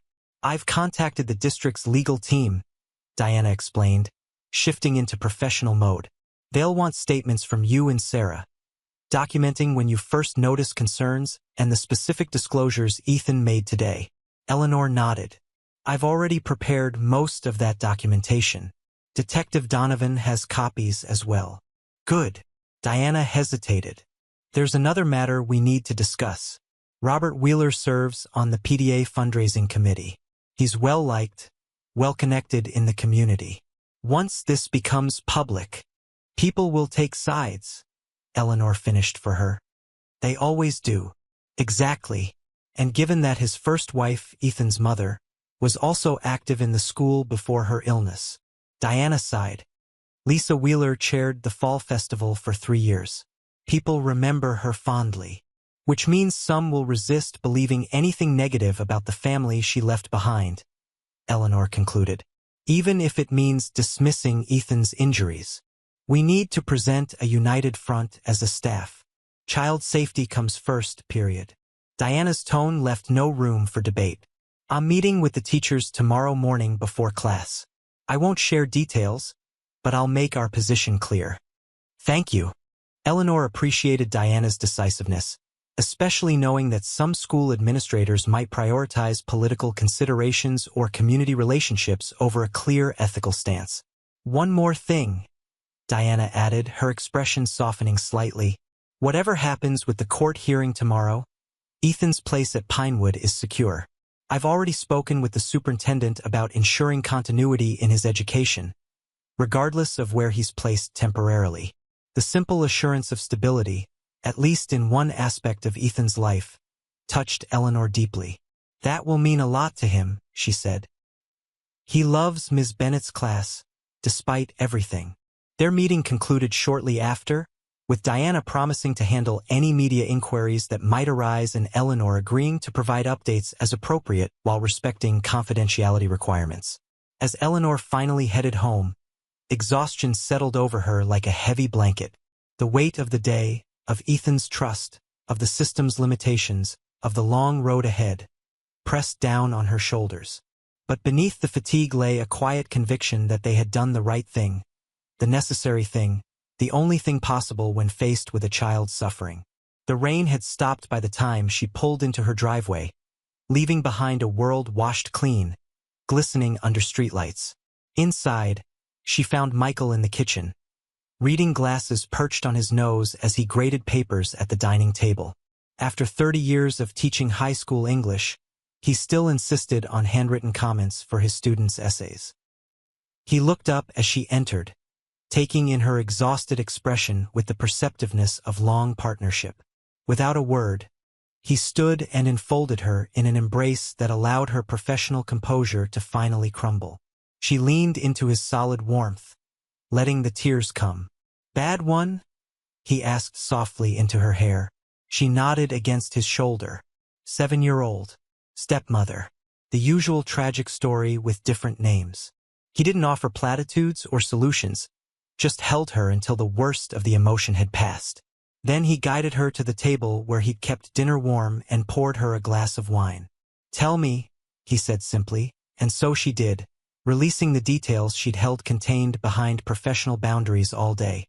Michael listened attentively, his face reflecting anger, sorrow, and the resigned understanding of someone who'd heard too many similar stories over decades of teaching. When she finished, he reached across the table to take her hand. "You made a difference today," he reminded her. "Whatever happens next, you saw what others missed and you acted. That matters." Eleanor squeezed his hand gratefully. "I just hope it's enough." At the Sullivans' house, Ethan sat at the kitchen table with Aiden and Lily, pushing peas around his plate while the siblings chattered about their day at school. Tom Sullivan, a gentle giant of a man with salt and pepper beard and patient eyes, observed the newcomer carefully while maintaining a conversation with his children about an upcoming science fair. Melissa Chun from DCFS had completed her initial assessment and paperwork an hour earlier, confirming the emergency placement and reviewing expectations with the Sullivans. Tom and Marie had done this dozens of times before, but each child brought unique challenges, unique wounds. "Ethan," Marie said, noticing his barely touched dinner, "would you prefer something else to eat? Maybe a sandwich?" He glanced up, startled by the attention. "No, thank you. This is fine." As if to prove it, he took a deliberate bite of chicken. "I hate peas too," 5-year-old Lily announced with the solemn wisdom of childhood. "Dad says I have to eat 5. You should eat 5 too." The simple, matter-of-fact suggestion made Ethan's lips twitch in what might have been the ghost of a smile. He carefully counted out 5 peas and ate them under Lily's approving gaze. "Good job," she declared. "Now you can have dessert. We have ice cream." "Lily," Marie gently intervened, "Ethan can have dessert whether he eats his peas or not. In this house, food isn't about rewards or punishments." The deliberate message wasn't lost on Ethan, whose eyes darted to Marie's face with a flash of surprise. After dinner, while Marie supervised Lily's bath, Tom invited Ethan to join him and Aiden for their nightly ritual of walking copper around the block. "No pressure," Tom assured him when Ethan hesitated. "You can stay inside if you prefer. Marie will be here with Lily." "I'll come," Ethan decided after a moment, perhaps drawn by Kappa's enthusiastic tail wagging at the mention of a walk. The October evening was cool but clear, the earlier rain leaving behind puddles that reflected the streetlights. Tom kept the conversation light as they walked, letting Aiden do most of the talking about school, friends, and an upcoming soccer tournament. He noticed how Ethan stayed slightly behind them, one hand resting on Kappa's back as if the physical connection provided some essential comfort. At one point, they passed a house where raised voices could be heard through an open window, a typical family disagreement over homework or chores. Tom observed how Ethan's shoulders immediately tensed, his stride faltering. "Sounds like the Richardsons are having one of their debates again," Tom commented casually. Joey and his dad always get worked up about basketball teams. The deliberate normalization seemed to help. Ethan's posture relaxed slightly, though he remained watchful. When they returned to the house, Marie had finished bathing Lily and was helping her into pajamas adorned with cartoon dinosaurs. The domestic scene, warm, gentle, utterly normal, stood in stark contrast to whatever Ethan had become accustomed to. "Bath time for you next, Aiden," Marie announced. "Ethan, would you like a bath or shower tonight? The bathroom attached to your room has both options." The question seemed to catch him off guard. "I can wait until tomorrow," he offered quickly. Marie exchanged a glance with Tom. "You're welcome to wait if you prefer, but there's plenty of hot water if you'd like to clean up tonight." Ethan hesitated, then admitted in a small voice, "I don't have any pajamas." "Oh," Marie's expression softened. "I should have mentioned we keep extras for our guests. I put some in your dresser earlier. Blue ones that should fit you perfectly." The relief on his face was palpable. "Then, maybe a shower? If that's okay." "Of course it's okay," Tom assured him. "There are fresh towels in the bathroom cabinet. Just call if you need anything." While Ethan and Aiden took turns in their respective bathrooms, Tom and Marie tucked Lily into bed with her customary 3 stories and ritual of checking the closet for monsters. A ceremony Lily insisted upon despite her repeated assurances that she knew monsters weren't real. "It's just to make them feel better, Dad," she had once explained with exaggerated patience. "The monsters get scared at night too." Afterward, Tom found Ethan perched tentatively on the edge of his bed, hair damp from the shower, drowning slightly in the blue pajamas that were a size too large. Copper had already claimed a spot at the foot of the bed, clearly having appointed himself Ethan's official guardian. "Comfortable?" Tom asked from the doorway. Ethan nodded. "Thank you for letting me stay here." The simple gratitude for what should have been a basic right, a safe place to sleep, squeezed Tom's heart. After fostering more than 30 children over 12 years, he still found himself caught off guard by these moments of stark perspective. "We're glad you're here," he said simply. "Do you need anything else tonight? Water? Another pillow? A nightlight?" Ethan shook his head, then paused. "Actually, is it okay if Copper stays?" "That's entirely up to Copper," Tom replied with a smile. "And it looks like he's already made his decision." As if to confirm this assessment, the golden retriever sighed contentedly and settled more firmly against Ethan's legs. "If you need anything during the night, our room is just down the hall. The door with the blue ceramic sign that says, Tom and Marie. Don't hesitate to knock, no matter what time it is." Ethan nodded again, though Tom suspected the boy would endure almost anything before disturbing them. After Tom left, Ethan lay awake in the unfamiliar bed, listening to the strange house settle around him. The day's events replayed in his mind: Nurse Eleanor's gentle questions, Detective Claire's kind but serious expressions, the surreal ride in the police car, the Sullivans' warm but overwhelming welcome. He wondered what his father was doing now, whether he was angry, whether Vanessa had convinced him, as she'd always threatened, that Ethan was a liar, a troublemaker, a burden. Beside him, Copper shifted in his sleep, one paw coming to rest against Ethan's leg. The simple, warm weight of it was oddly comforting. Ethan tentatively placed his hand on the dog's soft fur, feeling the steady rise and fall of his breathing. For the first time in longer than he could remember, Ethan fell asleep without the knot of anxiety that had become his constant companion. The fear of footsteps in the hallway, of raised voices, of making some small, unpredictable mistake that would ignite Vanessa's temper. Instead, he drifted into slumber with his hand still resting on Coppa's fur, the rhythm of the dog's breathing a gentle lullaby that carried him into dreams untainted by fear. Robert Wheeler sat in his darkened kitchen, a half-empty glass of whiskey on the table before him, surrounded by the remnants of the life he'd thought he was building. Family photos lined the refrigerator, Ethan's school picture from first grade, a candid shot of Vanessa laughing at a backyard barbecue last summer, the 3 of them posing awkwardly at Ethan's 7th birthday party. The images mocked him now, showcasing moments of apparent normality that had disguised a terrible reality. After leaving the police station, He'd driven home in a daze, walking through the front door with the strange sensation of entering a crime scene. The house looked exactly as it always did. Tidy living room with its beige sectional sofa, Ethan's backpack hook empty by the door, the slight scent of the cinnamon candles Vanessa favored. Yet everything was irrevocably altered by what he now knew. He'd moved through the rooms like a ghost, seeing them with new eyes. In Ethan's bedroom, he'd noticed things he'd overlooked before. How the toys were arranged with suspicious precision. How the bookshelf contained the same books that had been there a year ago despite Ethan's love of reading. How the space felt impersonal and unlived in, like a display rather than a child's sanctuary. In the master bathroom, he'd opened the cabinets and found what the police had already discovered. Empty vodka bottles hidden behind cleaning supplies, prescription bottles with various dates and dosages. Evidence of a secret life happening right alongside the one he thought he was sharing. Now, hours later, he remained at the kitchen table, trying to piece together how he'd missed so much, how he'd failed so completely at the one job that mattered most, protecting his son. The phone call with Vanessa from the jail had been brief and terrible. She'd alternated between tearful pleas for him to bail her out and bitter accusations that Ethan was manipulating everyone, that the police were overreacting, that he was betraying her by even considering that she might have hurt his precious son. "He's been trying to come between us from the beginning," she'd insisted, her voice taking on the sharp edge he now recognized as the marker of her intoxication. "He never gave me a chance. And now he's made up these lies because he knows you'll always choose him."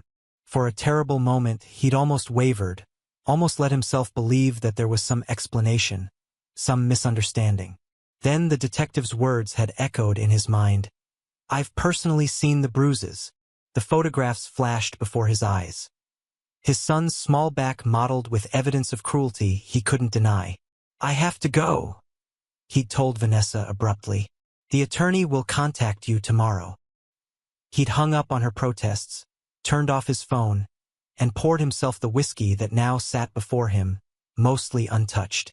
The alcohol held no appeal. He couldn't bear the thought of dulling his senses when that very failure had already cost so much. Robert ran his hands over his face, feeling the stubble that had accumulated throughout this endless day. His mind kept circling back to a moment 3 weeks ago. He'd come home late from a job site, expecting to find Ethan already asleep. Instead, he'd discovered his son still awake, sitting on the edge of his bed in the dark. "Hey, buddy," he'd said, surprised. "Everything okay?" Ethan had looked up, his expression unreadable in the darkness. "Dad, can I tell you something?" But before Ethan could continue, Vanessa had appeared in the doorway.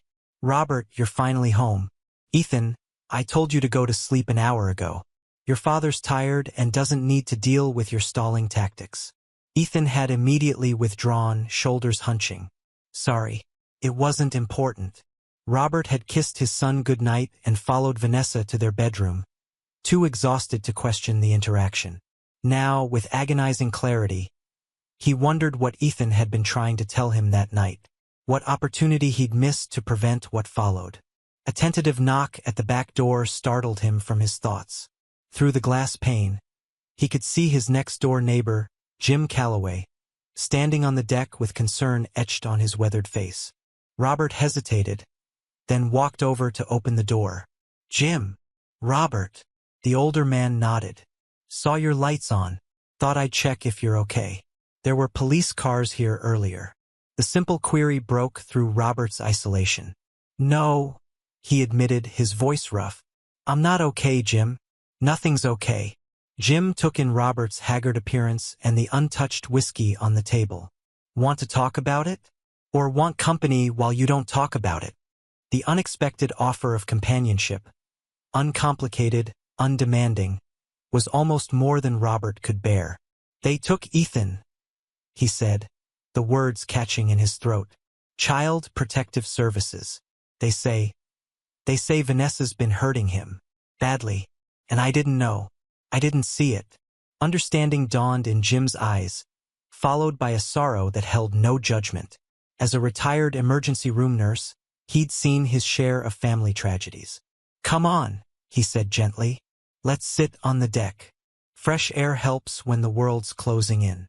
They settled into the wooden Adirondack chairs that faced the small backyard where Ethan had once played, before the nightmares, before the stomachaches that kept him home from school, before the quiet withdrawal that Robert had attributed to normal development. "I should have known," Robert said after a long silence. "There were signs. God, there were so many signs." Jim didn't contradict him or offer empty reassurances. "Probably," he agreed quietly. "But beating yourself up won't help Ethan now. What matters is what you do next." "I don't even know if I'll get him back," Robert admitted, the fear that had been lurking beneath his guilt finally surfacing. "The hearing's tomorrow. They'll decide about temporary custody. What if they think I'm unfit? What if they're right?" "You're his father," Jim said simply. "You made mistakes. Now you fight for the chance to do better." He paused, then added, "I know something about this, Robert. My daughter went through a rough patch years ago. Drugs. Lost custody of my grandson for 6 months. Hardest time of our lives. But she got clean, did the work, and they're both thriving now." The parallel wasn't exact, but the underlying message resonated. Families could heal, could rebuild after devastating failures. It offered a thin thread of hope in the darkness that had engulfed Robert's world. "I don't know what to do," he confessed. "Every instinct says to protect Vanessa, to find some explanation that makes this all a mistake. We've been together for almost 2 years. I thought—" He trailed off, the weight of his misplaced trust too heavy to articulate. "The heart's a stubborn thing," Jim acknowledged. "But when it comes down to it, your job is to protect your child. Everything else, including your marriage, comes second." The blunt assessment cut through Robert's confusion with the clarity of undeniable truth. Whatever complicated feelings he had for Vanessa, whatever explanations or justifications might exist, his primary responsibility was to Ethan. Had always been to Ethan. "You're right," he said, the words both painful and liberating. "I just hope I haven't realized it too late." They sat in companionable silence as the night deepened around them, the distant sound of traffic a reminder of a world continuing its normal rhythms while Robert's had been irreparably altered. Tomorrow would bring the court hearing, the first step in a process that would determine whether he could rebuild what had been broken. His son's trust, his family's future, his own sense of what it meant to be a father. For now, though, there was just the cool October night, the steady presence of a neighbor who'd seen enough of life's tragedies to know that judgment was less useful than simple human connection, and the painful but necessary recognition of terrible truths that could no longer be denied. As midnight approached, Jim finally stood to leave. "Try to get some sleep," he advised. "Tomorrow will be hard enough without exhaustion making it worse." Robert nodded, knowing sleep would likely prove elusive but appreciating the practical counsel. "Thanks, Jim, for coming over, for listening." "That's what neighbors do," Jim replied with a slight shrug. "And Robert? Kids are resilient, more than we give them credit for. Ethan's going to need you to be strong now, but don't count him out. With the right support, children can recover from almost anything." The words offered a fragile comfort as Robert finally made his way upstairs to the bedroom he'd shared with Vanessa, now haunted by questions about who she really was and how he could have been so blind. He couldn't bear to sleep there tonight. Instead, he grabbed a blanket and pillow and made his way to Ethan's room. Sitting on the edge of his son's neatly made bed, surrounded by carefully arranged possessions that now seemed more like props in a performance of normalcy than evidence of a happy childhood, Robert finally allowed himself to weep, for Ethan's pain, for his own failures, and for the long, uncertain road ahead. Chapter 3. Crossroads. The Millfield County Courthouse stood at the center of town, its red brick facade and white columns a testament to small-town permanence amid changing times. On this Wednesday morning, a fine mist hung in the air, not quite rain but enough to blur the edges of buildings and soften the harsh lines of the world. People hurried up the wide stone steps, collars turned up against the damp chill, their breath forming small clouds that dissipated into the October gloom. Inside Family Courtroom 3, the atmosphere was one of hushed tension. Unlike the imposing formality of criminal proceedings, family court operated with a more subdued gravity, the stakes no less high, but the setting designed to be less intimidating, particularly for the children whose futures were decided within these walls. Judge Patricia Keating, a woman in her early 60s with steel-gray hair and attentive eyes behind rimless glasses, had presided over Millfield County Family Court for nearly 2 decades. She'd seen thousands of cases: custody disputes, adoption proceedings, termination of parental rights, but never grew callous to the human drama unfolding before her bench. Each case represented lives at crossroads, families in crisis, children caught in circumstances beyond their control. This morning's emergency hearing for the temporary placement of Ethan Wheeler was one of 5 cases on her docket, but she'd reviewed the preliminary reports with particular attention, noting the detailed documentation provided by Eleanor Morris and Detective Donovan. The photographs of Ethan's injuries had caused her to pause her review, closing the file for a moment to steel herself against the familiar surge of controlled anger that such evidence invariably provoked. Now, as the courtroom filled for the 9 a.m. session, she observed the various parties taking their places with the practiced eye of someone who'd learned to read volumes in posture, proximity, and eye contact. Robert Wheeler sat beside his hastily retained attorney, Michael Fernandez, a respected family law practitioner known for his pragmatic approach. Robert's rumpled shirt and the dark circles beneath his eyes spoke of a sleepless night. He clutched a manila folder as if it contained life-saving instructions, his gaze darting nervously around the room. On the opposite side, Assistant District Attorney Sophia Martinez conferred quietly with Detective Claire Donovan and Melissa Chun from DCFS. The 3 women formed a unit of professional solidarity, their expressions serious but not unkind. Vanessa Wheeler had been brought from the holding facility, her blonde hair pulled back in a severe ponytail that emphasized the pallor of her face. Her court-appointed attorney, James Levinson, leaned close to her, speaking in hushed tones that she appeared to barely register.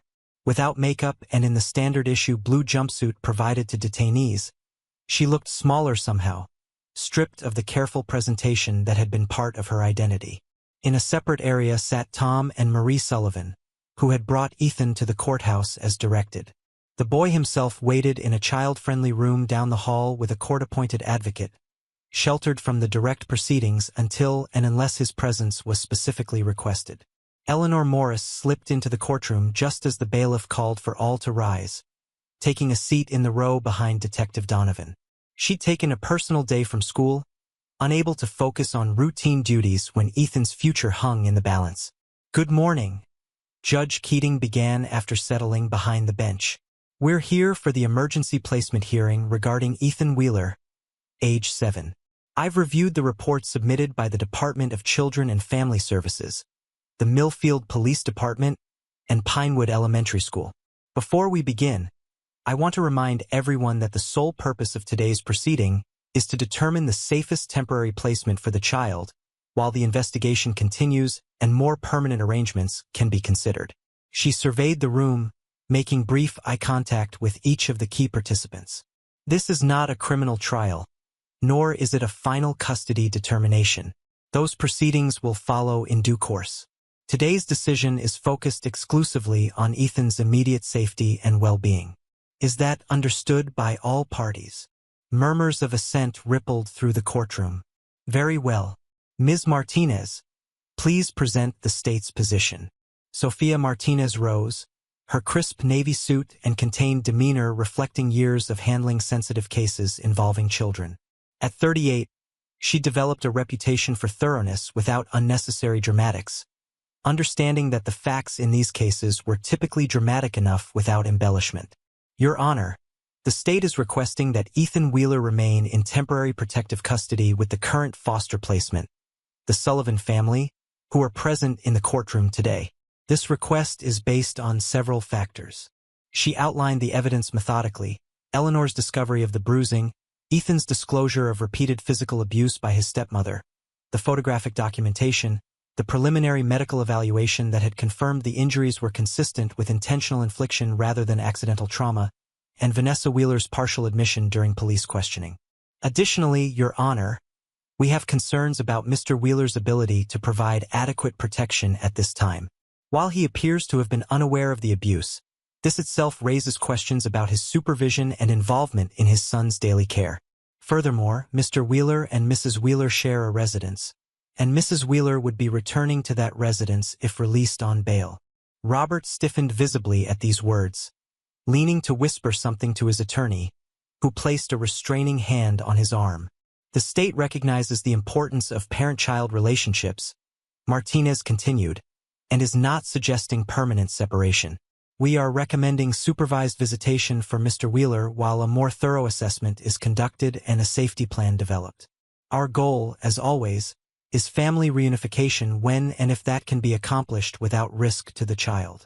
She concluded by requesting that Vanessa Wheeler be prohibited from any contact with Ethan pending the resolution of the criminal charges against her, and that Robert Wheeler be required to participate in parenting classes and a psychological evaluation before any consideration of reunification.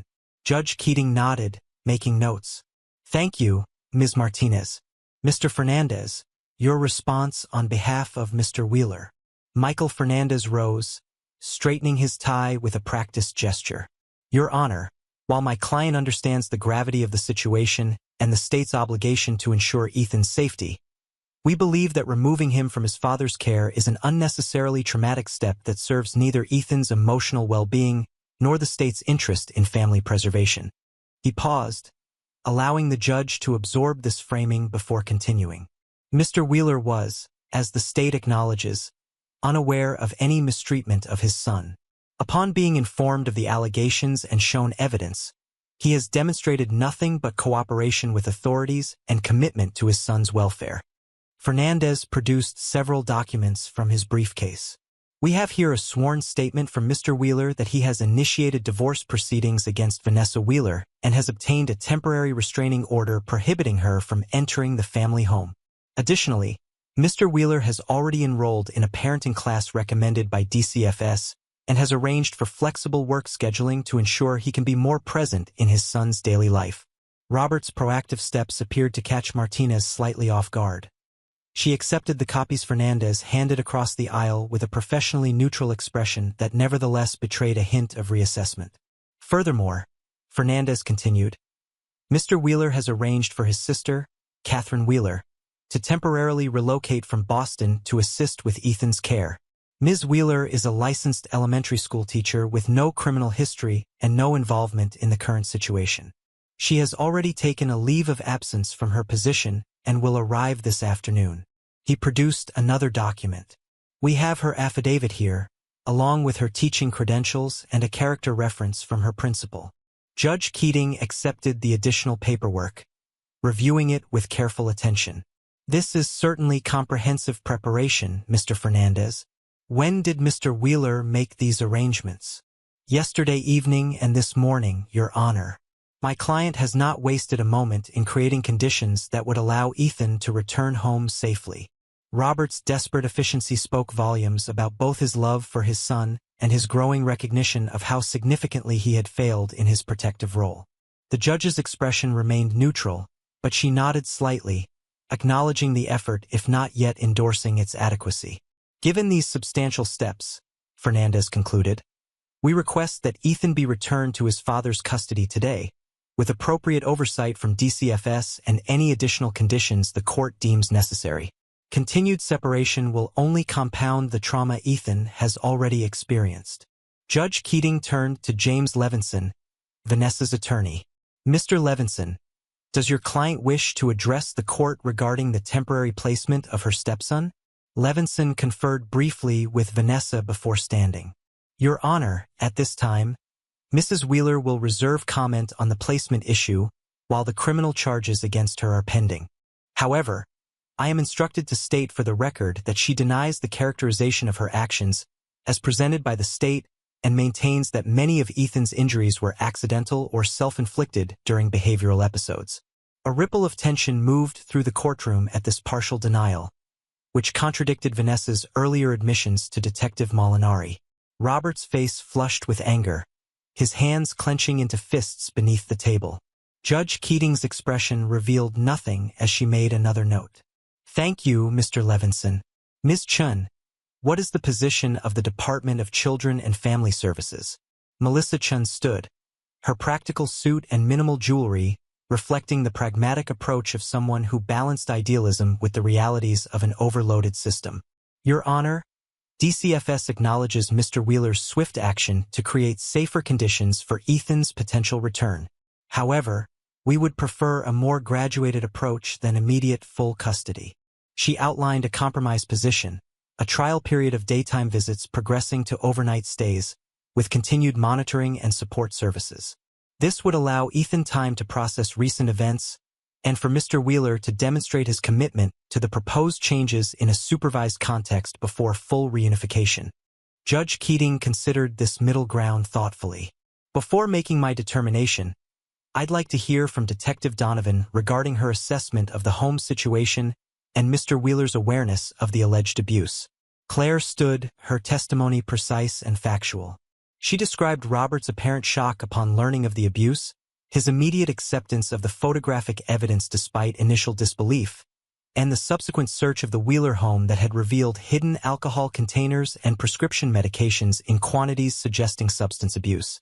In my professional assessment, she concluded, Mr. Wheeler appears to have been genuinely unaware of the abuse, though this lack of awareness itself resulted from a pattern of absence and delegation of parental responsibilities that created the conditions in which abuse could occur and remain undetected. Judge Keating thanked her and turned to the final critical voice. Nurse Morris, as the mandated reporter who initiated this case and the person who obtained Ethan's initial disclosure, do you have any insights to offer regarding his needs at this juncture? Eleanor's heart quickened as she rose. She hadn't expected to be called upon directly. Your Honor, in my 23 years as a school nurse, I've unfortunately encountered many cases of child abuse. Ethan's disclosure was consistent with a child who has been experiencing ongoing mistreatment but retains strong emotional bonds with his father. She paused, choosing her words with care. Ethan expressed fear of disappointing his father and concern for his father's emotional well-being, which suggests a relationship worth preserving. However, he also demonstrated the hypervigilance and anxiety typical of children living in unpredictable and frightening circumstances. The judge leaned forward slightly. In your professional opinion, what would best serve Ethan's emotional needs during this transitional period? Eleanor felt the weight of the question. Her answer could significantly influence a decision that would shape Ethan's immediate future. She glanced briefly at Robert, whose expression held a mixture of hope and dread, before returning her attention to the judge. Ethan needs consistency, safety, and time to regain his sense of security, she said finally. Abrupt transitions, even back to his father whom he clearly loves, might be destabilizing after the significant disruption he's already experienced. I believe a gradual approach with strong support services, as Ms. Chen suggested, would give Ethan the best chance to process these events in a healthy way. Judge Keating nodded, thanking Eleanor before gathering her notes for a final review. The courtroom fell silent, the collective breath held as she considered her ruling. Having reviewed all evidence and testimony, she began at last, I find that immediate return to Mr. Wheeler's full custody would be premature, despite his commendable efforts to create a safer home environment. However, I also recognize the importance of maintaining the father-son relationship and beginning the reunification process without unnecessary delay. She outlined her decision with characteristic clarity. Ethan would remain with the Sullivan family for a minimum of 2 weeks, during which Robert would have daily supervised visits, gradually increasing in duration. Catherine Wheeler would be approved as an additional support person once DCFS had completed a background check. After the initial 2-week period, overnight visits could begin if all parties were progressing well, with a follow-up hearing scheduled for 30 days hence to reassess the situation. Additionally, she continued, Mr. Wheeler will complete the parenting classes he has enrolled in, participate in family therapy with Ethan once a therapist deems it appropriate, and maintain the restraining order against Mrs. Wheeler. Mrs. Wheeler is prohibited from any contact with Ethan pending resolution of the criminal charges. With a final rap of her gavel, Judge Keating concluded the hearing, already turning her attention to the next case on her docket. The machinery of family court continued its steady rhythm, processing human pain and possibility with bureaucratic efficiency tempered by genuine concern. As the courtroom began to empty, Robert approached Eleanor, his attorney hovering protectively nearby. Nurse Morris, he said, his voice rough with emotion. Thank you for what you did for Ethan, for seeing what I didn't see. The simple acknowledgement, free from defensiveness or denial, surprised her. Mr. Wheeler, please call me Robert. He swallowed hard. Can you tell me, is he okay? I mean, beyond the physical injuries. Is he managing? The naked vulnerability in his question touched Eleanor deeply. He's a resilient boy, she answered carefully. The Sullivans are experienced foster parents with a gentle approach. He seemed to be settling in well when I left him yesterday. Robert nodded, blinking rapidly. I'm seeing him this afternoon, for the first supervised visit. I don't know what to say to him, how to even begin to make this right. Eleanor considered her response thoughtfully. In my experience, children don't need perfect explanations. They need honesty, reassurance of their own blamelessness, and concrete evidence that things will be different going forward. She paused, then added, and sometimes they just need their parent to be fully present with them, without distraction or agenda, to really see them. A look of painful recognition crossed Robert's face. I haven't been very good at that, he admitted quietly. Always thinking about the next job, the next bill, running from my own grief after Lisa died. I let Ethan down in so many ways. You have an opportunity now, Eleanor said gently, not to erase what happened, but to build something better moving forward. Before Robert could respond, his attorney touched his elbow. We should go, Fernandez murmured. We still need to prepare for your visit with Ethan. With a nod of thanks to Eleanor, Robert allowed himself to be guided away, his shoulders carrying the visible weight of regret and tentative hope. Claire approached as Eleanor gathered her things. Well, that went about as well as could be expected, the detective commented. Judge Keating's known for her measured approach. The gradual reunification plan makes sense. I just hope it gives Ethan what he needs, Eleanor replied. He's been through so much already. They all have, Claire observed, glancing at Robert's retreating back. The real work's just beginning. The children's waiting room at the courthouse had been designed with careful attention to creating a safe, comforting space amid institutional surroundings. Colorful murals adorned walls that elsewhere in the building remained austere beige. Bookshelves offered well-worn favorites for various ages. A small table held paper and crayons, and a corner nook with cushions provided a retreat for children who needed quiet. Ethan sat at the activity table, methodically coloring a picture of a dinosaur, his meticulous attention to staying within the lines revealing more about his state of mind than any words could have conveyed. Beside him, Lisa Okafor, the court-appointed special advocate assigned to his case, maintained a reassuring presence while respecting his need for space. At 42, Lisa had spent 15 years as a CASA volunteer, representing the interests of children caught in the court system. Her calm demeanor and genuine respect for children's autonomy had made her particularly effective with those who, like Ethan, had learned to be wary of adult attention. That's coming along nicely, she commented, indicating his drawing. You're very precise with your coloring. Ethan glanced up briefly. Vanessa says messy work shows a messy mind. Lisa noted the comment without visible reaction, though mentally she added it to her growing file of observations about the household dynamics. Everyone has their own style, she offered neutrally. Some artists are very precise, others more free-flowing. Both can create beautiful things. He seemed to consider this novel perspective, adding another careful stroke of green to the dinosaur's back. Is the meeting over? He asked, his tone deliberately casual though his grip on the crayon tightened slightly. Yes, it just finished, Lisa confirmed.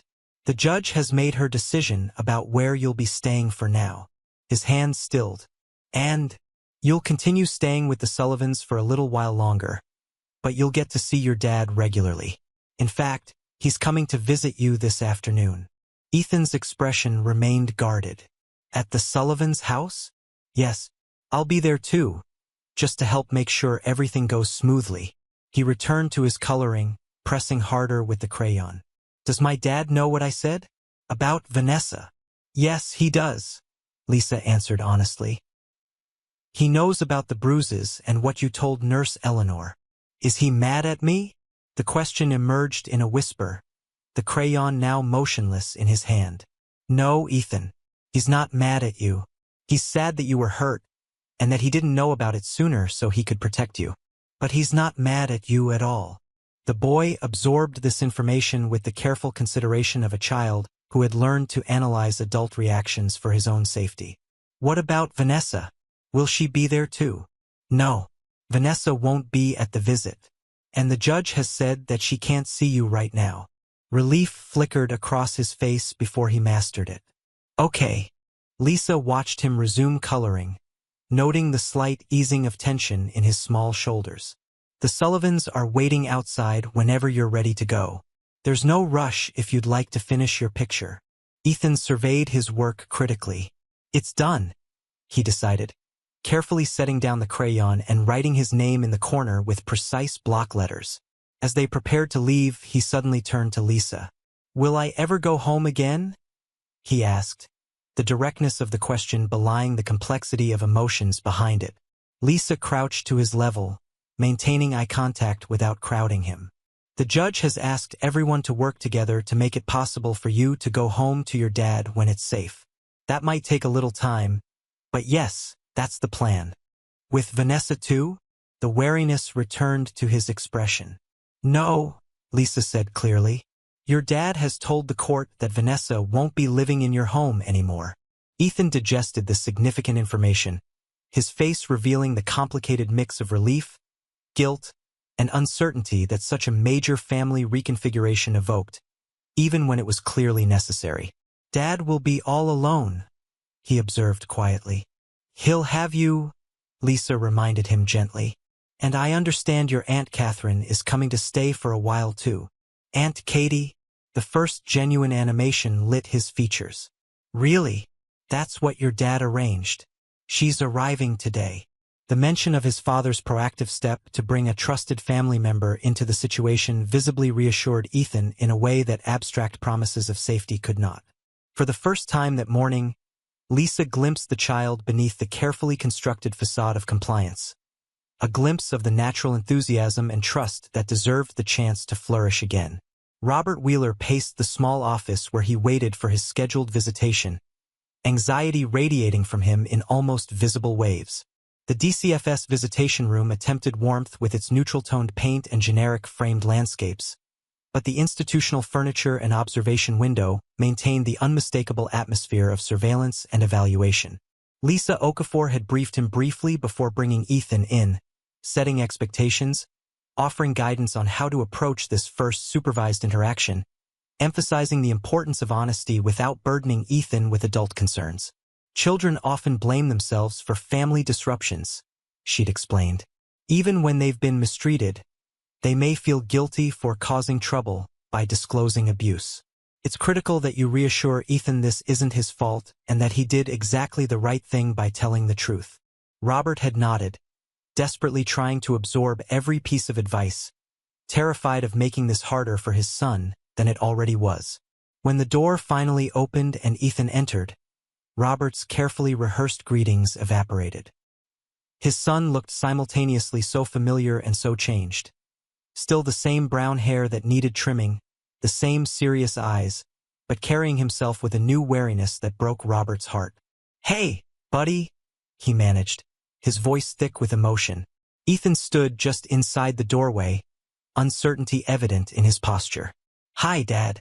The awkward distance between them, physical and emotional, felt like a chasm. Robert fought the urge to rush forward and sweep his son into an embrace, remembering Lisa's caution to let Ethan set the pace of physical contact. It's really good to see you, Robert said instead, gesturing to the small couch. Want to sit down? I brought something for us to do together if you want. He indicated a box on the coffee table, a Lego set featuring a wildlife rescue vehicle. Building with Lego had been their ritual once, before Robert's work schedule had intensified and Vanessa had begun complaining about the mess.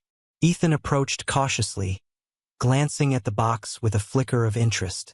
That looks cool. I thought maybe we could start it here and then continue when you come home. Robert caught himself, hastily adding, "When the judge says it's okay for you to come home, I mean." They settled on opposite ends of the couch, Lisa taking a seat in the corner of the room, present but giving them as much privacy as the supervised situation allowed. As they opened the box and sorted the colorful bricks, a tentative conversation began to flow. Robert asked about the Sullivan family, listening attentively as Ethan described their house, the golden retriever that had appointed himself Ethan's special companion, and the simple routines that structured his days there. "They have rules, but they're different," Ethan explained, carefully attaching wheels to the vehicle's base. "Like, if you spill something, they just help you clean it up. They don't even yell." The casual observation landed like a blow to Robert's chest, a glimpse into how different his son's experience at home had been from what he believed. That's how it should be," he said carefully. "Accidents happen. They're not a reason to yell at someone." Ethan looked up, studying his father's face. "Vanessa said you'd be mad about the mess if you knew." Robert set down the Lego piece he was holding, needing his full concentration for this critical moment. "Ethan, I need to tell you something really important, okay? I am not mad at you. Not about anything that happened with Vanessa.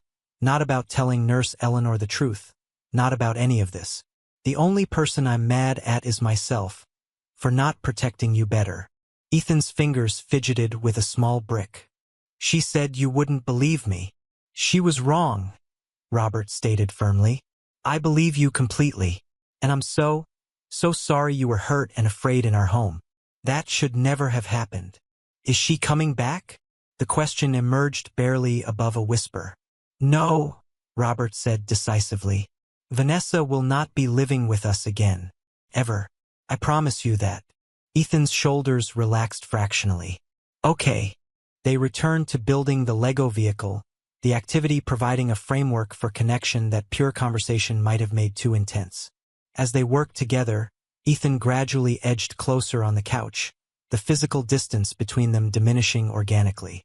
"Aunt Katie's coming to stay with us for a while," Robert mentioned, carefully attaching a tiny window to the model.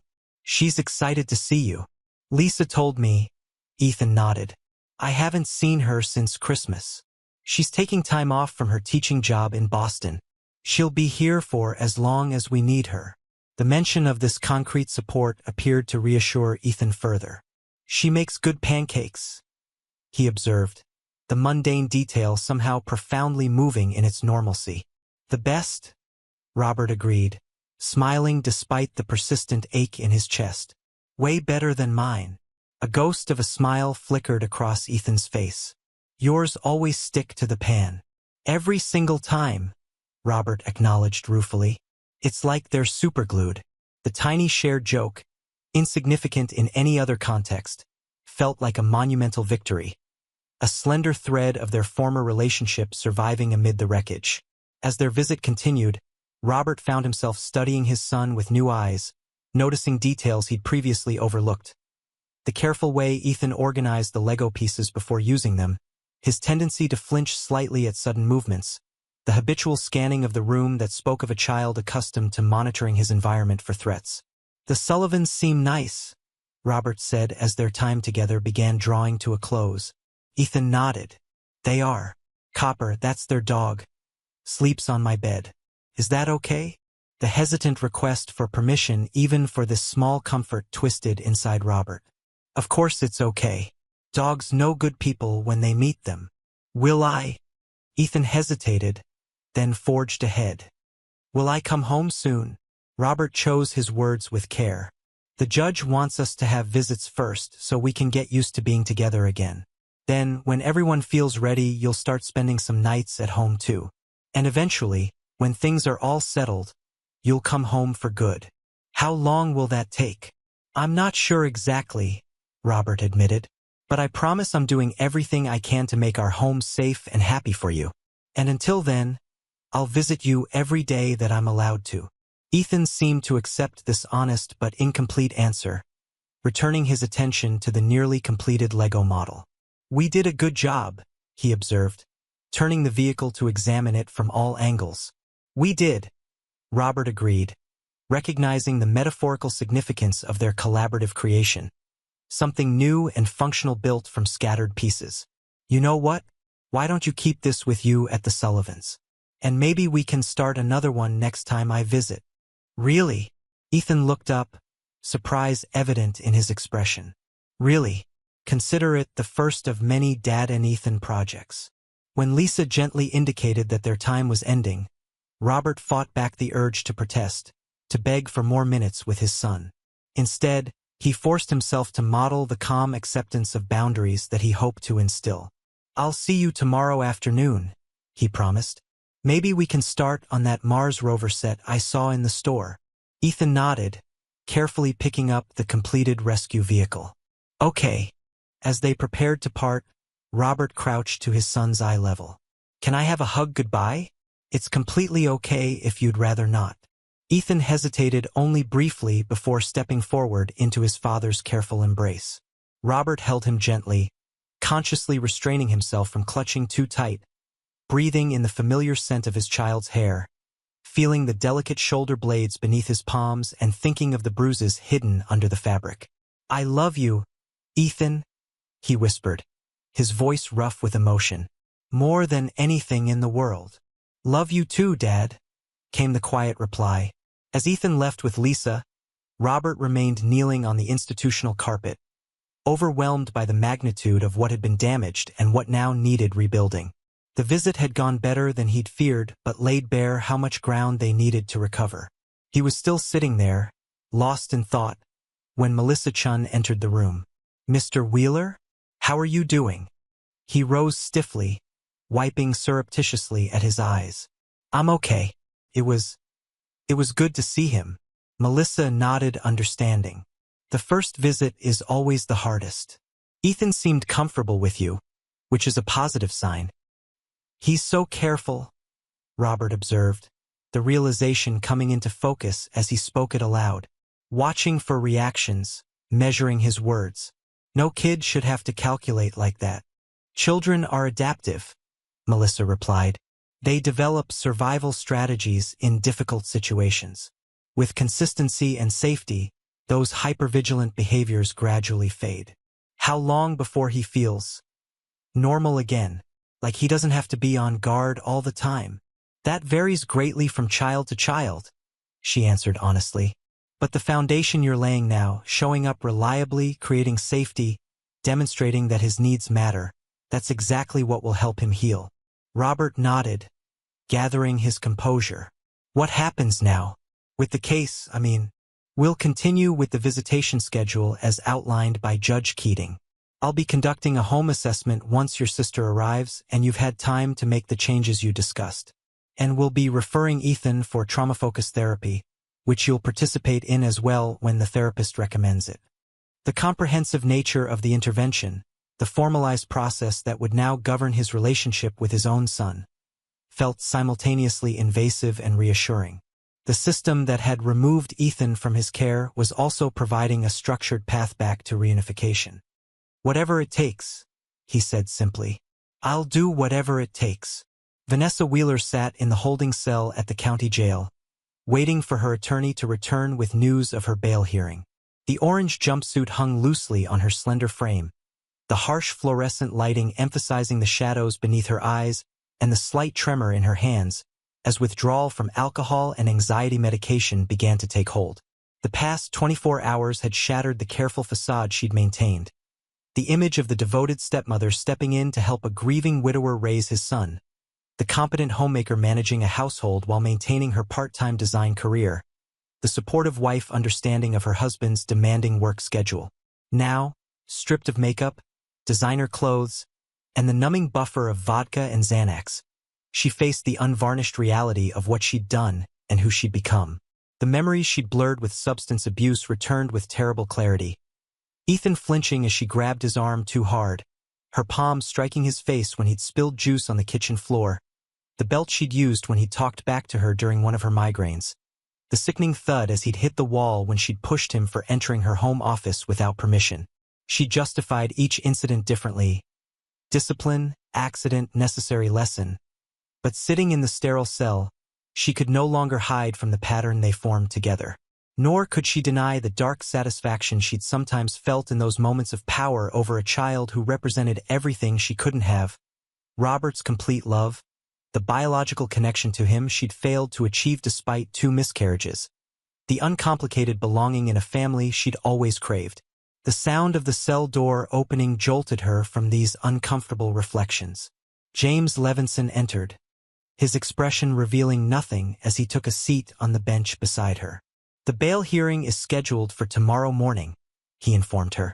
"Given the nature of the charges and your lack of prior criminal record, there's a good chance the judge will set bail at an amount you can manage, particularly if we can demonstrate you have a stable place to stay that isn't the family home."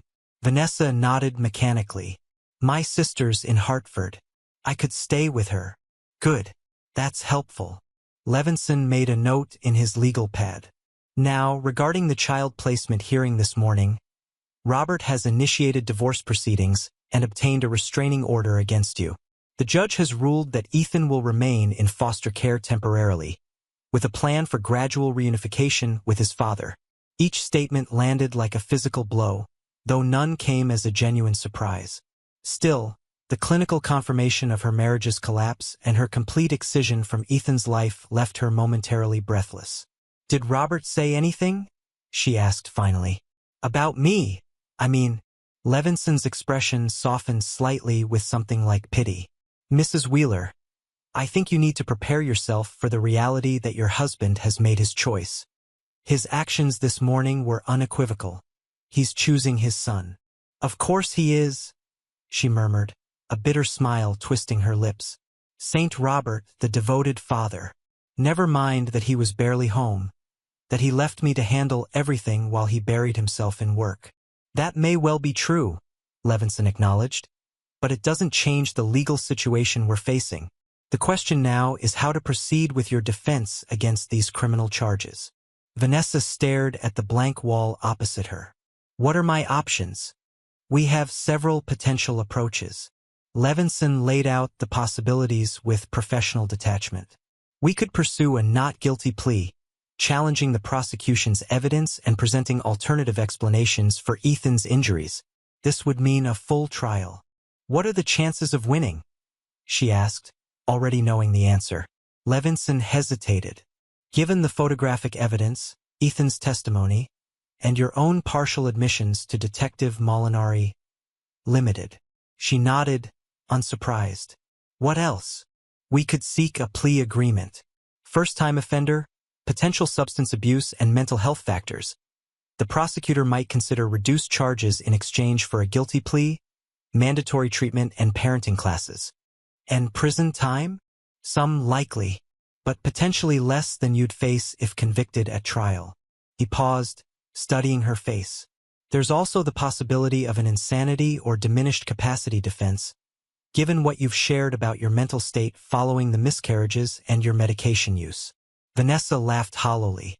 "So my choices are to claim I didn't do it when everyone knows I did, to admit I did it but promise to do better, or to argue that I was too crazy to know what I was doing?" Levinson didn't flinch at her harsh summary.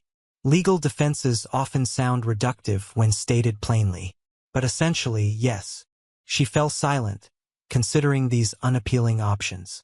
For a moment, she felt the familiar urge to blame others. Robert for his absences, Ethan for his constant needs and comparisons to his sainted mother, the doctors who'd failed to save her pregnancies. But beneath that reflexive deflection lay a newer, rawer awareness that she had done this. Her hands, her choices, her responsibility. "I need time to think," she said finally. "Of course, we have until tomorrow's bail hearing to discuss strategy." Levinson gathered his notes. "Is there anything else you need for now?" Vanessa shook her head, then reconsidered. "Is there any way to get a message to Robert? Just to say I'm sorry." Given the restraining order, any communication would need to go through attorneys. "I can speak with Mr. Fernandez if you'd like, though I should caution that such outreach might not be well received at this stage." "Never mind," she murmured. "It wouldn't change anything anyway." After Levinson left, Vanessa remained motionless on the hard bench, feeling the walls of consequences closing in around her. The legal jeopardy she faced was daunting enough, but the personal devastation felt more absolute. The irrevocable loss of the family she tried so desperately to claim as her own. The bitter irony wasn't lost on her. In her determination to control Ethan, to mold him into a child who would validate her role as his mother, she had effectively guaranteed she would never be a mother to anyone. As the reality of her situation sank in, Vanessa Wheeler did something she hadn't done since childhood. She prayed. Not for escape from consequences or for Robert's forgiveness, but for something more fundamental, the strength to finally face the truth about herself. "Are you sure about this?" Claire Donovan asked, eyeing the manila folder on her desk with skepticism. "These cases can drag on for months, sometimes years. It might be better to step back now that the emergency response is complete." Eleanor Morris shook her head firmly. "I'm sure. Ethan trusts me. I want to continue being a consistent presence for him throughout this process." They sat in Claire's small office at the police station, reviewing the documentation from the morning's hearing. Outside, the routine business of law enforcement continued. Officers filing reports, phones ringing, the perpetual hum of a system processing human conflict at all levels. "It won't be easy," Claire warned. "The CASA program requires significant training and time commitment. Plus, you already have a full-time job. I've spoken with Principal Garcia. She's supportive of me adjusting my hours to accommodate CASA responsibilities." Eleanor's expression remained resolute. "I've been thinking about this for years, actually. Ethan's case just made the decision clear." Claire studied her thoughtfully. "You've always gone above and beyond for the kids who come through your office. And yet it never feels like enough," Eleanor admitted. "I patch them up, document their injuries, make the mandated reports, and then they disappear back into the system. I never know if they got the help they needed, if anything actually changed. That's why you want to become a court-appointed special advocate? To see the process through." "Exactly. To be a consistent voice for children like Ethan when they're surrounded by rotating professionals and competing interests." She tapped the CASA application materials. "I know I can't save every child, but maybe I can make a real difference for a few." Claire nodded understanding. "You'd be excellent at it. The kids lucky enough to get you as their advocate will have a fierce ally." "I hope so." Eleanor gathered the application. "In the meantime, I've arranged to visit Ethan at the Sullivans after school tomorrow. The court approved it as a supportive connection." "How did he seem at the courthouse?" "I only saw him briefly." Eleanor considered the question. "Guarded, watchful, but also, perhaps a bit more centered than yesterday. The Sullivans know what they're doing, and that dog of theirs is better therapy than most professionals I've encountered." "Animals can sense vulnerability," Claire agreed. "My sister's a trauma therapist who uses therapy dogs in her practice. She says they build bridges where human connection is too threatening." Their conversation was interrupted by a knock at the door. Detective Molinari entered, carrying a tablet. "Sorry to interrupt, but I thought you'd want to see this right away. The forensic team just sent over their analysis of Vanessa Wheeler's phone."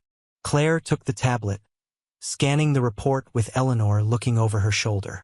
"What am I looking at, Eric?" "Scroll to the media files folder," he directed. "There's a hidden album." Claire navigated to the indicated location, then drew in a sharp breath. On the screen were dozens of images and short videos, meticulously dated and organized. All of Ethan, all documenting injuries or incidents of punishment. "My God," Eleanor murmured, her professional composure momentarily cracking. "She was recording the abuse?"